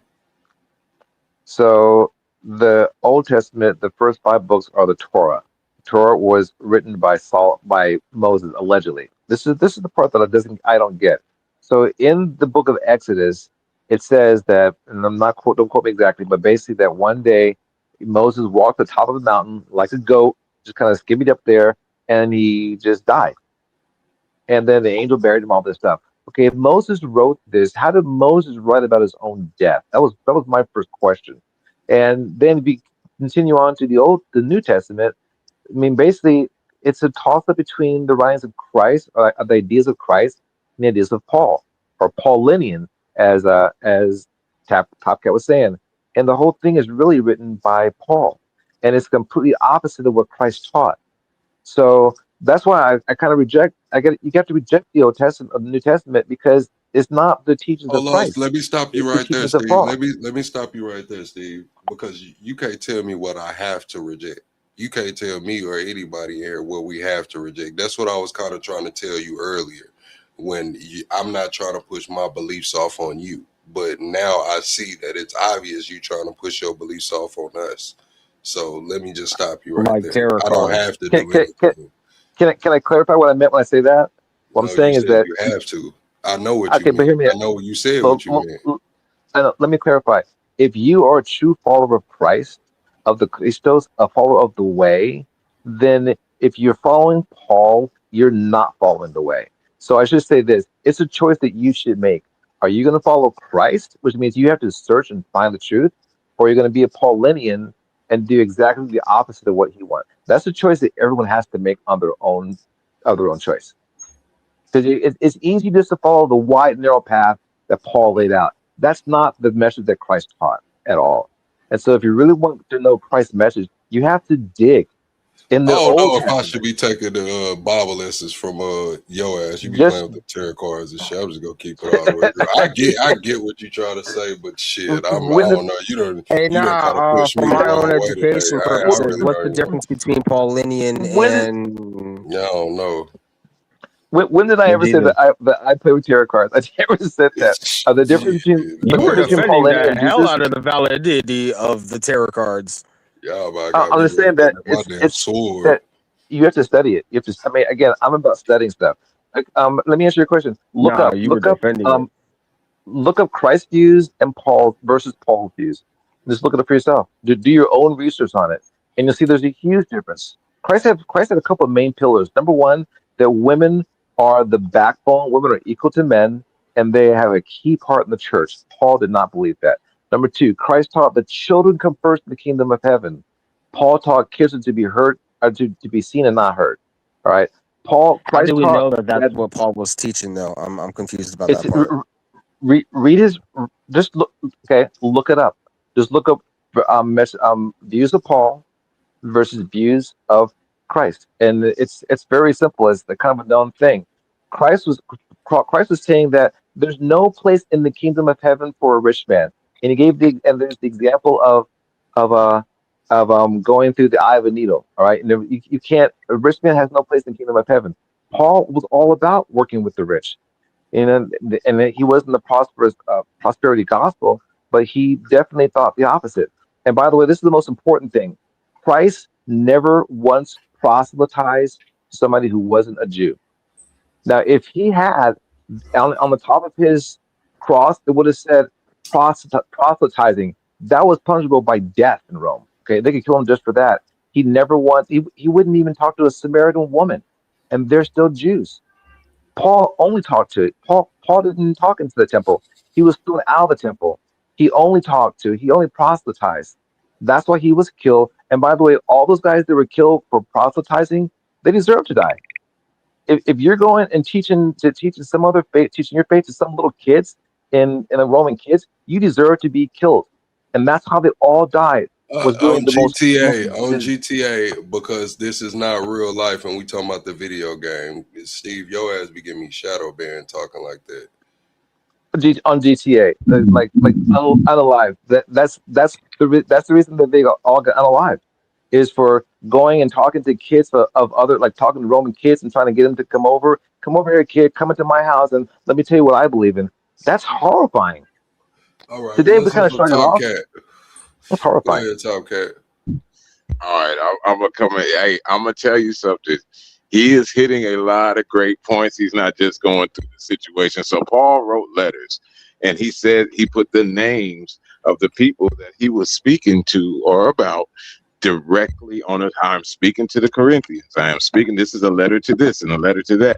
How it's weird, but they made this canon when it was already declared. So Paul's first thing that he did that was kind of weird is Peter told him where to go. And instead of him going to where Peter told him, he went directly to Antioch. And if we look at Antioch at that time, they were one of the most powerful trade centers in that area, in that part of the Levant or whatnot. And they had kings and queens. So he got a whole big I just said it like, he got a big old army, and he had everybody rolling with him on the first part of his situation. Now, this place in Antioch is the first place that you'll see the obelisk. That same thing that's in Washington, that same thing that they always say, why do they put a phallus in front of every single church? Okay, so you start seeing that this is a Roman thing. So that's same as that Roman pillar. And also Paul was the first one to say, to get my message through, I will be anything. I'll be an Egyptian, I'll be a Roman, I'll be a Jew, I'll be this and I'll be that. So Paul was very versed in everything before he ever said that he had this transformation from changing from Saul to Paul. He had that transformation. He was versed in a whole bunch of things. He was taught by Gamaliel. And Gamaliel, so he was a Pharisee and a Sadducee. See how Paul was always had the double hand in everything. So if we go back to the Torah, they talk about the deception that was going to come. And then if you read the patriarchs, you'll find out that all of them were told that there was going to be a fall. So as much as Paul did some different things, it was spoke about in the Torah and for him to do what he was going to do. So there is a SEAL Team 6 about him. There was basically, people always say that the Most High won't do something to you, but if he promised you that it's going to happen to you, it's going to happen. And Paul came and confused everything. And he was very misogynistic. If you think about how women played a part in the book, it all changed. Damn, everybody gone? No, I just hit the wrong button. You good. So it all changed. So before you hear about women having different places and having to be meek and different stuff, a way to carry themselves, where Paul came in and straight said it, hey, a woman should never be preaching in the church. They should never be this and they should never be that. And they should be like this. And he also said that marriage was almost like a punishment for those to stop people. It was a way out for you to stop from fornicating. It isn't that you love the Most High and you're coming together as one. He said that basically this was to stop people from fornicating and pretty much and being sinners. So that's why marriage is there. He didn't say it was a combination of two coming together and being one under the Most High. He said it was put here so that you guys wouldn't get in trouble and you would have a way to make it into that. All this is not terrible. It's just a point of changing the thoughts of how of what things are and the laws. He did his job very well. I don't agree or I don't know what a lot of stuff that Paul said, but I do believe that he had his mission to change us and put us in a position. You cutting out, Top Cat. Yeah, that's crazy. I'm in the house.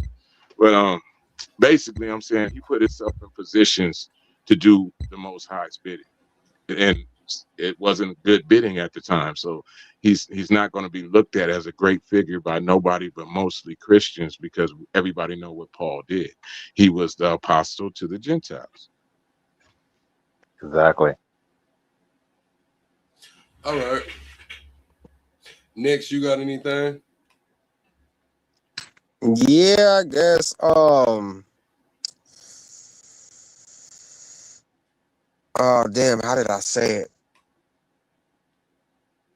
Well, the Trinity. Where does the Trinity come from? Because like I feel like Christianity and like you were saying, Plug, that like 1,000 years from now and how you could say things right, like the idea of the Trinity, that's like a lot of stretching. Like there's no exact spot where it's like, yeah, this is what Christianity is all about. And then with that being said, okay, so now you got the Trinity. That apparently that's the foundation of Christianity in today's Christianity and our understanding of it today in the last 1,000 years. But then you also break away from the Catholics to the non-Catholics, or that's the easiest way to explain it. And the difference Pull your between mic that. back from your mouth. Your mic too close to Oh, your mouth. all right.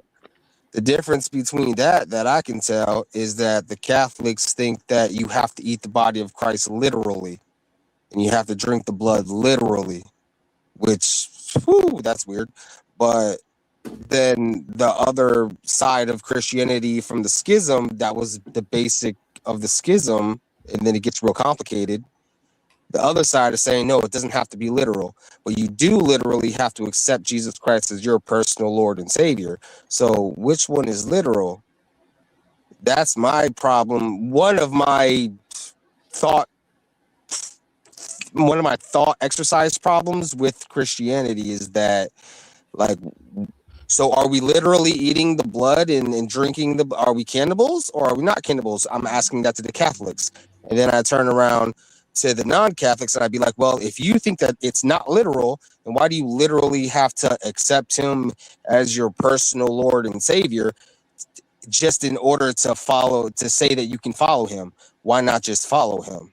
And then with that thought, then you get the Judeo-Christians and the popular culture of today, and it's like, okay, well, you're not following Jesus, but you accepted him as your personal Lord and Savior once when you were 13, so I guess you're a better Christian than a real follower of Christian. And Christ means anointed. I forget what Stephen was trying to say it meant, but yeah. That was my thought process when you asked me that question. I was kind of just thinking that in my head. Okay. Christos means the anointed one. That's what the term Christos means. It means the anointed one. So, Okay. to be fair. And But, Good questions. could I answer some of that question that he just had? I got a couple answers maybe that might help. No. I want the Christian to answer me, we don't honestly. want you to answer that shit. You just go kick dirt on the situation. Maybe we get I'm logical agree here with him. one day. Okay, well, shit, he don't need a cosign. What I'm gonna say is, when you going back to the Trinity, it goes back to let us, So in that moment, God, let us, So I can pretty much. We can go all the way back to Genesis, and we can go into that if you want to get into the Trinity. That's going to be a foundational basis right there. And then when we talk about God, Jesus came from God, so that's going to be that whole little triad. I mean, you can go listen to God Logic; he'll break it all the way down for you. And what was the other thing? Oh, the cannibalism. I mean, we did communion. We didn't actually, eat nothing. We did the crackers and the juice. You know, I guess you would call that the Yeah, but the ceremony. Catholics believe that the bread would eventually become the skin of Jesus, and then they put some fake pseudoscience shit out there on YouTube for Catholics to believe it, that like a certain piece of bread turns into skin, and then they did science tests. I don't believe it, but whatever. But like that's how in depth the higher up Catholics, like the Vatican, actually believe that when you eat the bread of Christ, it can become, if you let it, it can become the actual skin of actual Jesus. No, I I get swear you. to I God, got that's my like a laptop right here. fucking I could look this shit up, but you know, I'm just trying to, have a conversation. Like I yeah. said, Apparently, that's the I got oh, my you talk about the sword in there. Trinity and I can go. such. No, I'm just saying everything. Like I got my sword in there, Yeah. but I'm not trying to because like when I type on my computer, everybody can kind of hear it, and it's like clack, clack, clack, Uh, clack, clack. So I just, right now I wasn't prepared to get in this conversation. In all honesty, but go ahead, Steve. You said you wanted to add on something. Yeah, and then I'll let Taka, you go first, then I'll finish. Well, let me go first. So Taka, I'll probably say the same thing. So back in the days, when the early church, next, when they were in Rome, they used to worship in the catacombs to hide, right? And one of the charges against them was cannibalism, and that was one of the concerns, that they were teaching cannibalism. So it was a concern at the time, because they were saying that, they were saying this becomes the actual flesh of Christ and the blood that we drink. And so it was one of the early charges against him. Whether it's not as true or not, I know that, like you said, the Catholic Church teaches that, but Martin Luther, what's his name? Martin Luther, the guy that stuck the thing on the Catholic, on the door of the church, and he separated the churches. So now it's more of a symbolization thing. But yeah, it was a problem And back in what's the days. They crazy believed is, that. Chad, what's crazy is I got my Bible in my bedroom, right? And right before I press live, I went in there and I put a little, coconut oil on my hair because I didn't want my shit looking dry. And I looked at my Bible and I picked it up and I opened it. I was like, man, I need to take it in there in the setup. And I just set it back down. And here we are in this convo, man. I should have brought my sword, man. Go ahead. Go ahead, Top Cat.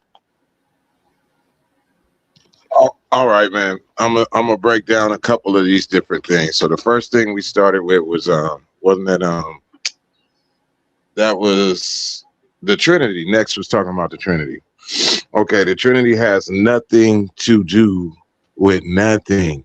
It is something that it was brung before and introduced when the pagan points of stuff started getting into the that's church. what I'm saying, honestly.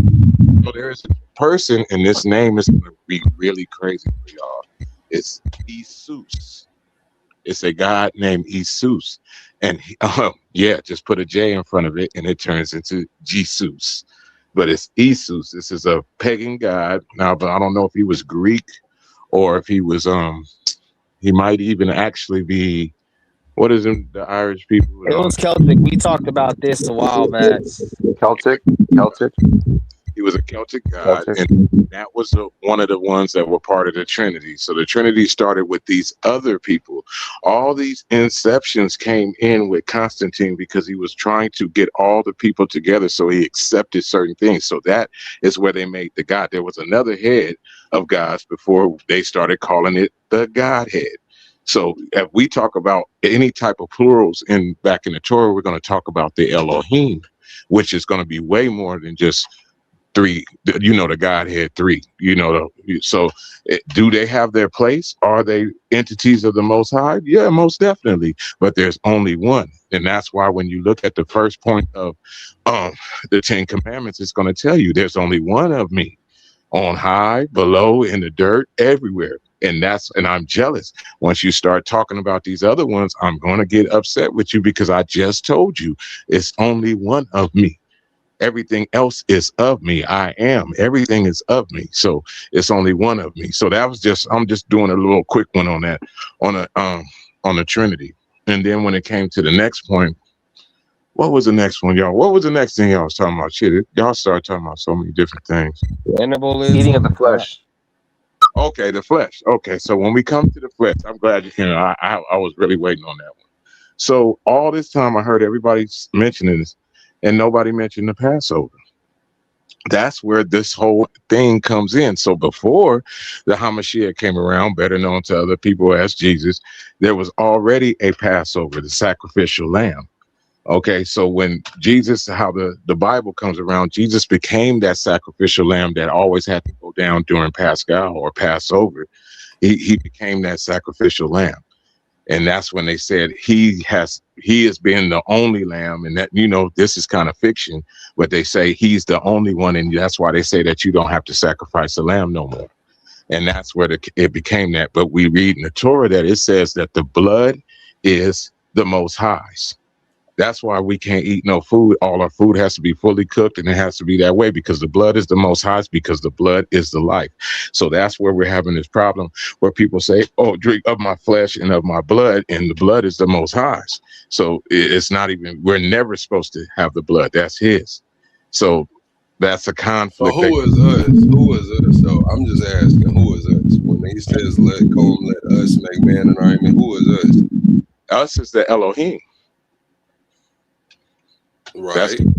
So that would be the plural, right? Yes, the plural. That's what he's saying. Of the God, let me make them in the image of us. You guys are of me. So make him in the image of us. Everything that's walking around is of him. So it's so many different ways that they could look.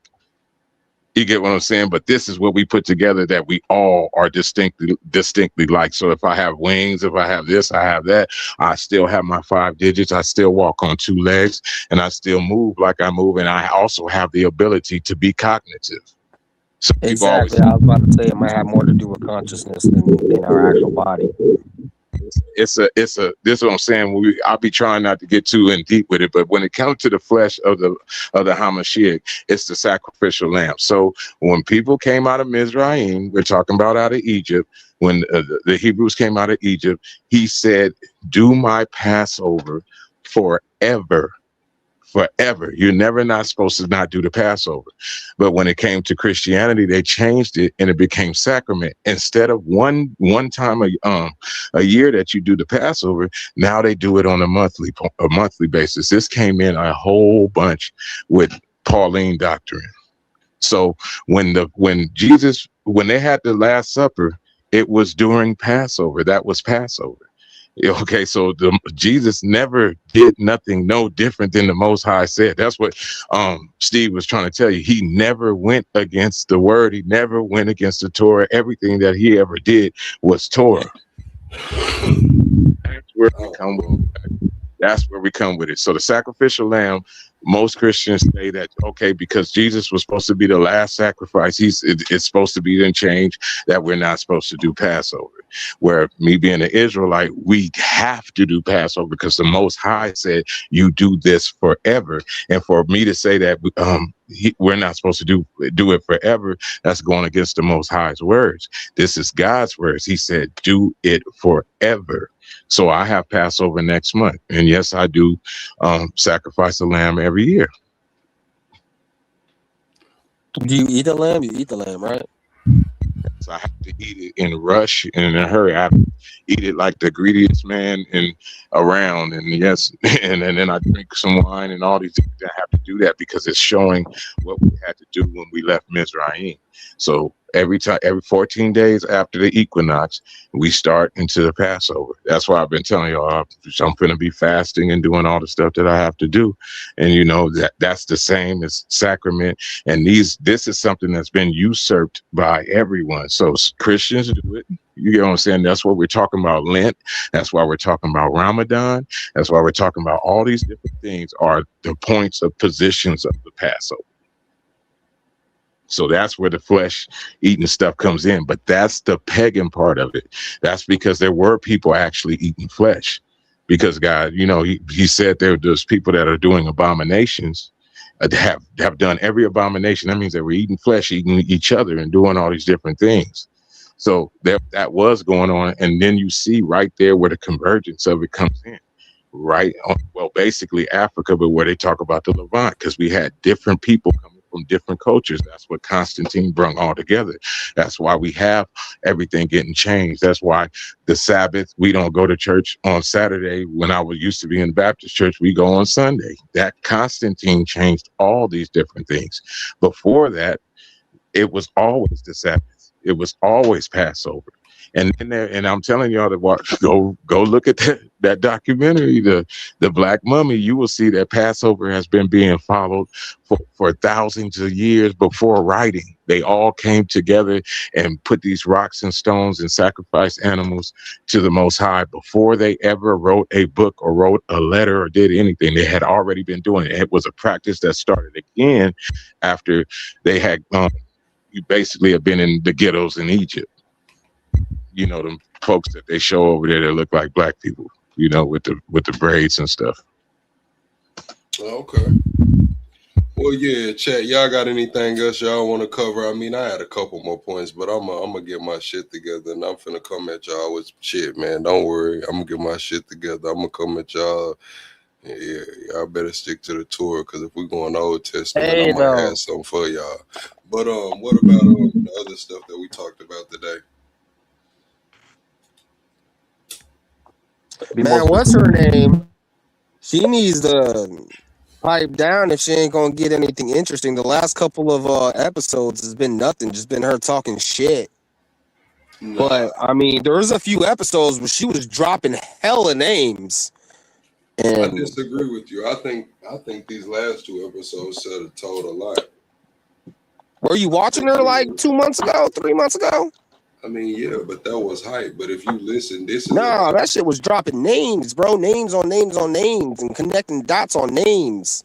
right. Faces. So what I'm trying to tell you is this: that phase is done. That was an attack at TPUSA. This is breaking down Erika's history. So the connections to the three-letter agencies, her dad being her dad or not being her dad, the connections to the Freemasons in Scandinavia or whatever, all going back to the school that she went to. Nobody knew she went to this school that was funded by the Waltons and the Bush family. Then she goes back to the Bush woman being anointed by Aleister Crowley. So I don't know if you was following along or you just wasn't listening. Hey, I Yeah, didn't hear. plug. I saw that. None of that's real. But like that was debunked back in 2005 and six when Bush was in office. So because it was about his mom. So she never did all they look alike. How do you Yeah, say but none of that is real because you go and then go back to Bush? So because Erika didn't I'm go to talking a school about that was funded by Sam Walton and um the Bush family. no, I'm I'm just talking about saying, being like, very. I know, right? I'm So talking about very something very specific. when you say none of that is true, and then you focus on a specific thing, you kind of hear how that's kind of crazy. Yeah, none of that Oh, is so true. Let me tell you about this let me Bush thing here. let me explain what I was talking about. None of the stuff about the Bush is true. She Right. was like, "This is Okay. Aleister Crowley's daughter." Like none of that is true. That whole thing was debunked years ago. Because when I saw the picture, I said, "Holy shit!" And then I started looking into it, and I mean, everybody talks about it. Like that was never true. But she makes that as one of her bases. So that part is completely not true. Completely not true. I'm just talking Now, about what I plug. actually know for. Yeah. Go ahead. That's all I'm gonna say there. I just feel That like part was. what's more germane than the things that she's been saying lately, which makes me question if the things that she was saying before was important, because once again, I think it's more germane. So wouldn't you reiterate that before you reiterate other things? But like the connection, like the foundation of the Liberty College that they all went to, No. the connection between that and Arizona, and then the shooting in the oh man, what you call it, movie theater, What? and all of those connections with the military and Romanians and the fucking that shit is Yeah, but crazy. I mean, how much more can she talk about on that? I mean, she ran that shit into the ground, and it's like, Nah, bro, you tell that on the hold on, mountain until everyone's talking about it like Epstein, because that is right, Epstein. That is right. But what I'm saying is, what more can she bring forward on that? Right now, she's at a different point. She knows that what happened. They were talking about putting Erika Kirk as a running mate to JD Vance. They know that Erika Kirk is over this $250 million thing that she was involved with back in the day. Now she's just doing a fucking expose. And you got to understand too that yes, this is a lot of vendetta. This is a lot, and it's beneficial. And if you watch my live earlier, I showed you who our PR man is and what he has going on, his strategies in PR. So if you just look at it like shit, the vendetta is not just on the relationship shit. The vendetta is that a whole side of the internet is attacking her, and it's coordinated and strategic. So yeah, she has, this is what y'all mad at because I'm talking about her. I'm finna double and triple down on it. And her PR dude is telling her that's the fucking sauce. That's why you see her with 269,000 people in her live. If she was still talking about that Fort Huachuca shit, she wouldn't have 279,000 people in her live. Now, while this shit is going on, this Bride of Erika, if some other shit pops up that's relevant, I'm sure she drops it in the episode. But shit, I understand as a watcher, a viewer, that might be where you want her to take the direction of this shit, but yeah, that's not where it's going, and that's not, you know what I'm saying? I guess if we're talking about the presidency. Yeah. I mean, you really think Erika Kirk is gonna is No, qualified she to has be the the vice power president to. of the United States? She Yeah. has no. It's not even about her being the vice president. It's the power. They've raised over 250, over $250 million, almost $500 million, and this shit at TPUSA is to fund the Republican Party.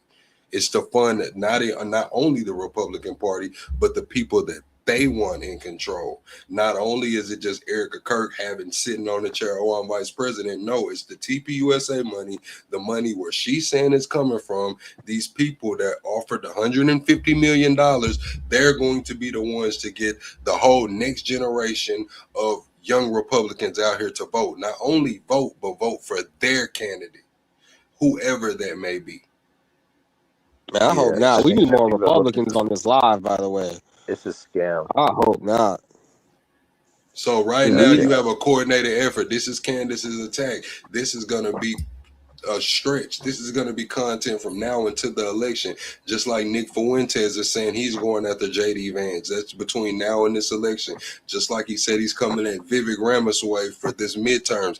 These are political wars that are being fought not just on mainstream media anymore, but from creators that are getting paid exorbitant amounts of money. I know these gambling deals are paying fucking $250,000 a month. So I can only imagine, the other shit, the little regular shit's probably still paying $100,000 a month for ads and shit like that, man. It's big money in this shit, bro. And this shit's gonna continue to go on because there's a large political implication of surrounding this shit, which is the 2028 election. TPUSA holds fucking weight when it comes to that. You don't remember when Charlie Kirk died, they asked every high school in the fucking nation to start a chapter. They asked every college in the nation to start a chapter. Oklahoma, I think their fucking governor or somebody mandated every school get a chapter. These are the 16, 17, and 18-year-olds that are going to be voting in 2028. Yeah, so this is exactly. Remember how Trump was always worried the left was going to do this? That's why now it's important to know who this woman is. It's brainwashing. Is using the government to try to push a right wing narrative. Like the. Do you know what's funny in this plug? Is Israeli intelligence services. You know what's funny in this? Russian intelligence services and Heritage Foundation, because they all three have something to gain from this.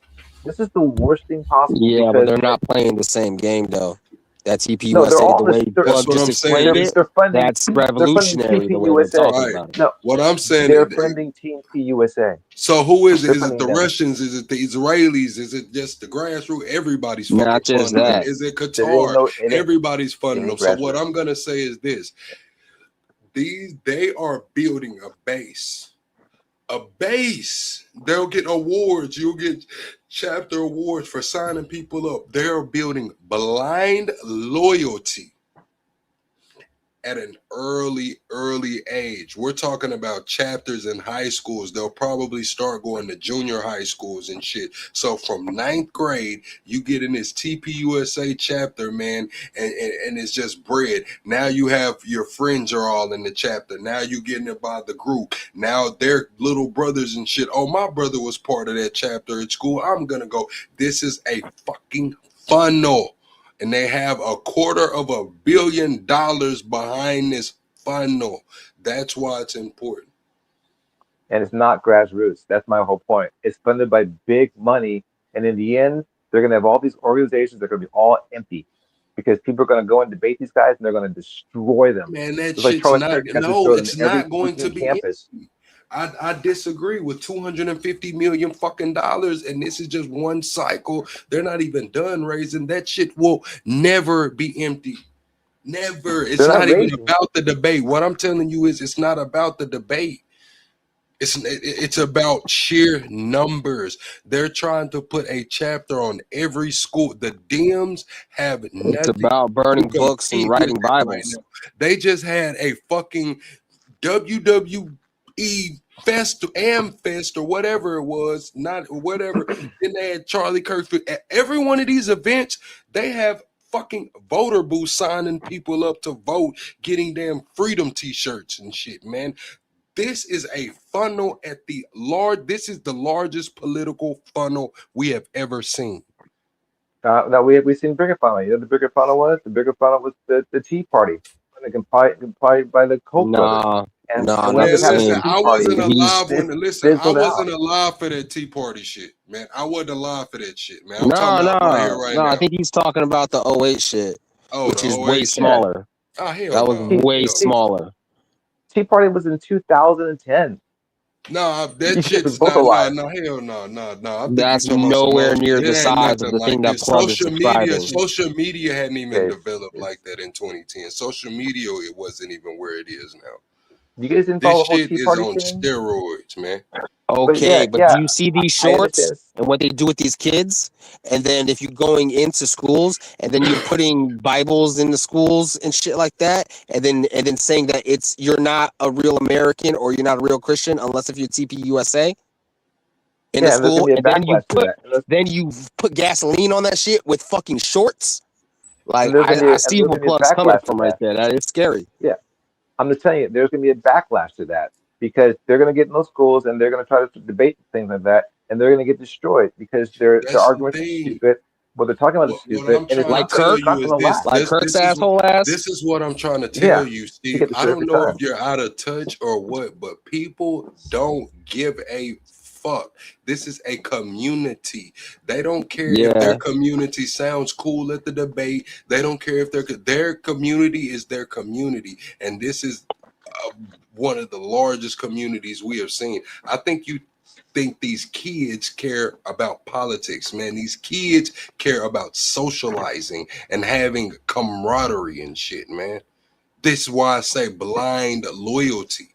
I'm not talking about who has the better talking points and who. No, we sit there and watch fucking Dean Withers and Get a Job Parker debate these people all fucking day, and they still don't care. They don't give a fuck, man. It's Yeah, they man. blind lose those loyalty. debates, Plug. They lose those debates every time, and And do the they average care? Do they person. care? Do they No, care? they They don't don't give a because fuck. So getting why do you they're think getting these paid. people will? They're all getting paid because certain people are getting paid to do this. Like all those chapters, Man, the I people are know just some getting paid. motherfuckers right now at the sawmill, at the damn brickyard, at the fucking casino right now working, man, that don't give a fuck, man. They're gung ho Trump, man. He can't do nothing wrong, and they're not paid, man. I'm in fucking Arkansas, bro. I'm talking about Confederate flags everywhere, man. They love Trump, man. They're not getting fucking paid. So you're in a state that voted Sarah Huckabee in, who had no experience, who's sending money over to Israel, who's not taking care of their people. Yeah, there's that. Like you're in one of the most uneducated states in the nation. Just look it up. They're the lowest in education. Maybe what I Okay, think so West is listen, lower than them. we can talk about Of course. that, but wherever we go, we could talk about the whole fucking South. Listen, the people who love Trump, Oklahoma. they don't give a fuck. bro. At this point, they don't give a fuck. The people who are loyal to the Republican Party, man, they're loyal to the Republican It's Party. heritage. It's my heritage. I just You think you know, have a that's lot more faith on flipping people because of debate or argument or policy when it shows that these people don't give a fuck. They're not even mad at the Republican Party now. The people that are flipping now, they're just mad at Trump. They're not saying They're that they're hiding about to be pedophiles. Democrat. They're not They're saying they're hiding about to be they pedophiles. don't Democrat. care. What are They they will say saying? fake Okay, news. Steve, we're saying, I get what you're saying. I'm not judging these people, what they're doing. I'm telling you what I'm seeing going on. These people are not turning on the Republican Party. They're turning on Trump, man. That's what I'm telling you, man. They're not about to go be fucking Democrats, man. They want to put another Republican in. Some people want a guy like Thomas Massey. Some people want a guy like Marco Rubio. Some people want JD Vance. I'm saying that TPUSA has the money to choose their candidate and put it through the funnel, getting these 16-year-olds and 17-year-olds who are going to be 18 and old enough to vote into that funnel to push it. And then they're going to get free advertisement. They're going to hit the algorithms and shit like that. If the Dems can combat it, but they don't have a movement like that. That's why we seen the Republicans capitalize like that. That's why they had the big ass stadium rented out with the voter booths outside and shit, man. It was to secure a generation. It's not just Yeah, but about one election. It's to secure a generation of blind and again, loyalists. a blind load is exactly like there's a set number of Democrats, there's a set number of Republicans, but the majority of America are independents, and that's what they're not going to secure. They can trick their own dumb base who believe anything, but people are going to look back in the future and say these guys are protecting a pedo class. They're protecting billionaires. I don't want no part of that.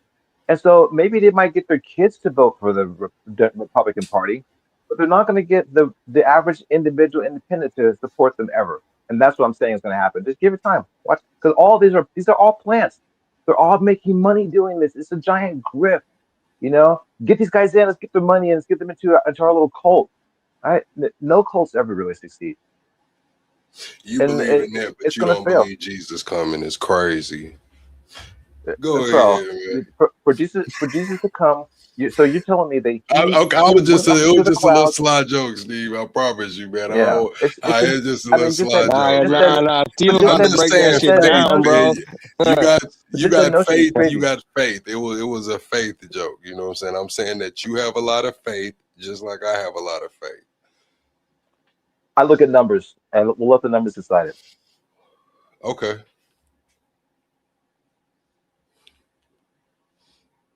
I watch both channels too. I watch Democratic channels and Republican channels, low key. I do as well. They used to say I was a Fox News head. Then I started watching a little CNN and MSNBC, and people start fucking with me. But Yeah, CNN. Let's talk about Paramount. It's kind of like the same scam, but more suits. It's like the same TPUSA, but with the suits with Paramount. How Paramount's moving.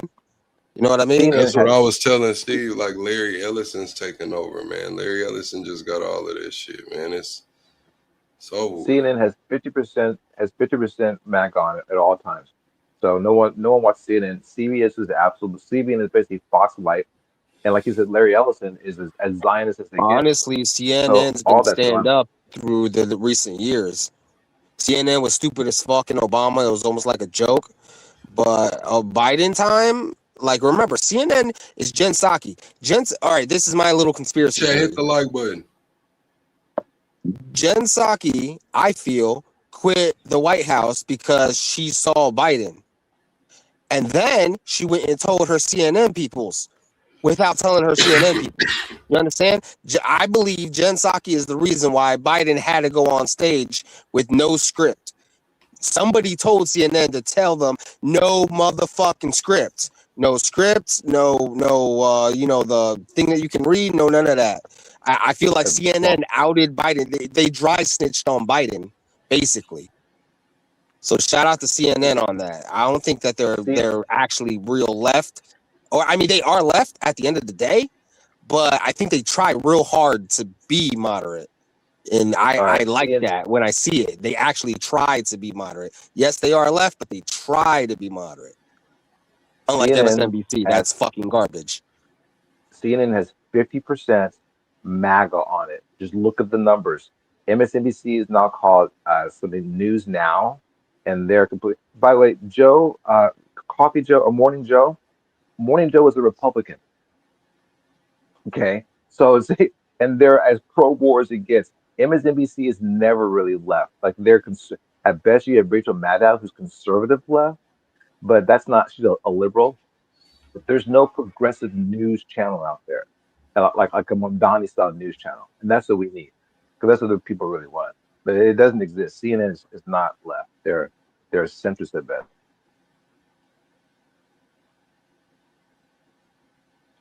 Damn, man. Hey, CNBC, that's where it's at. You want to know what's going on? CNBC, and that's the retarded version. And then after that, you just do your own research. But CNBC though, that's where the truth is at. Follow the fucking money. But they're always trying Do to you guys sell ever something to you too. So you got to remember that. do you guys ever follow Kyle Kalinske, Secular Talk, or Sam Cedar, um, the Majority Report, or guys like that? Nah, I heard of it. And maybe I see it every now and then, but nah, That's I don't follow that's anything specifically. that's progressive news. And so if you want to know what the progressives are saying, that's what the progressives are talking about. That's the real stuff. Everything else isn't. I mean, I'm not a liberal. I don't like liberals. I don't like liberals or MAGA. They're almost the same to me. So I don't support liberalism, the liberal party, or liberal ideals, or any of that. I don't supporting Israel or Zionism. I don't supporting big government, not big government, corporations, or let's let the rich not pay taxes. I don't support any of that. I want Medicare for all. I want raise wages, and tax billionaires. So we don't really have a news agency out there that Kill addresses. the filibuster. Yeah, I I want to believe get kill rid the of the filibuster. filibuster. I want to kill Citizens United, and I want to expand the Congress. That's my shit. On GTA Like all that 6. other shit will come naturally. Those things are the Those are things that are all making it progressive. where it's impossible to do it. Those are all progressive ideas. Everything you just said is Yeah, a I progressive know. idea. Yeah, we're So gonna do you're not all that progressive. shit on Grand Theft Auto, man. All of that on Grand Theft Auto, man. Get that bottle all day. What? Yeah, anytime we say that, man, it's Say the anything like word. that. Yeah, Yeah, yeah, because they got the AI on it, so even if yeah. you My got, bad. you know what I'm saying. Go ahead. AI is going to be a real problem in the future, allegedly. But AI is a I problem. just got out of a shadow ban today, y'all. See, I had to go delete 70 of my videos and shit, man. Ever since I started doing these panels, we getting them strong languages and shit. They say if I get too many strong languages, they shadow ban me. Then I was playing fight, so they shadow banned me. So I was double shadow banned.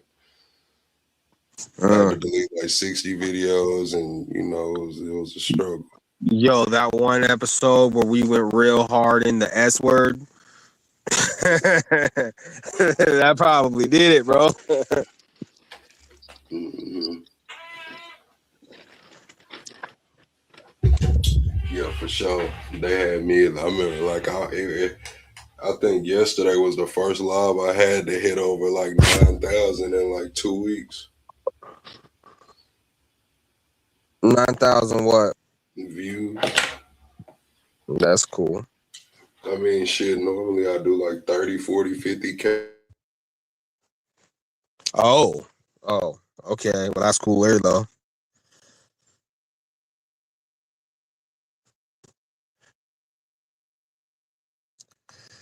All right, though. I'm go to sleep.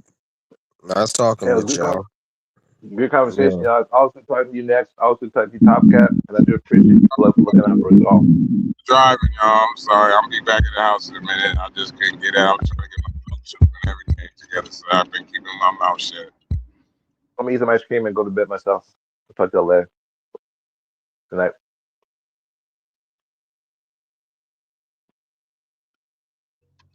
Good discussions, y'all. If y'all hopping off, I couldn't hear too well. All right, plug.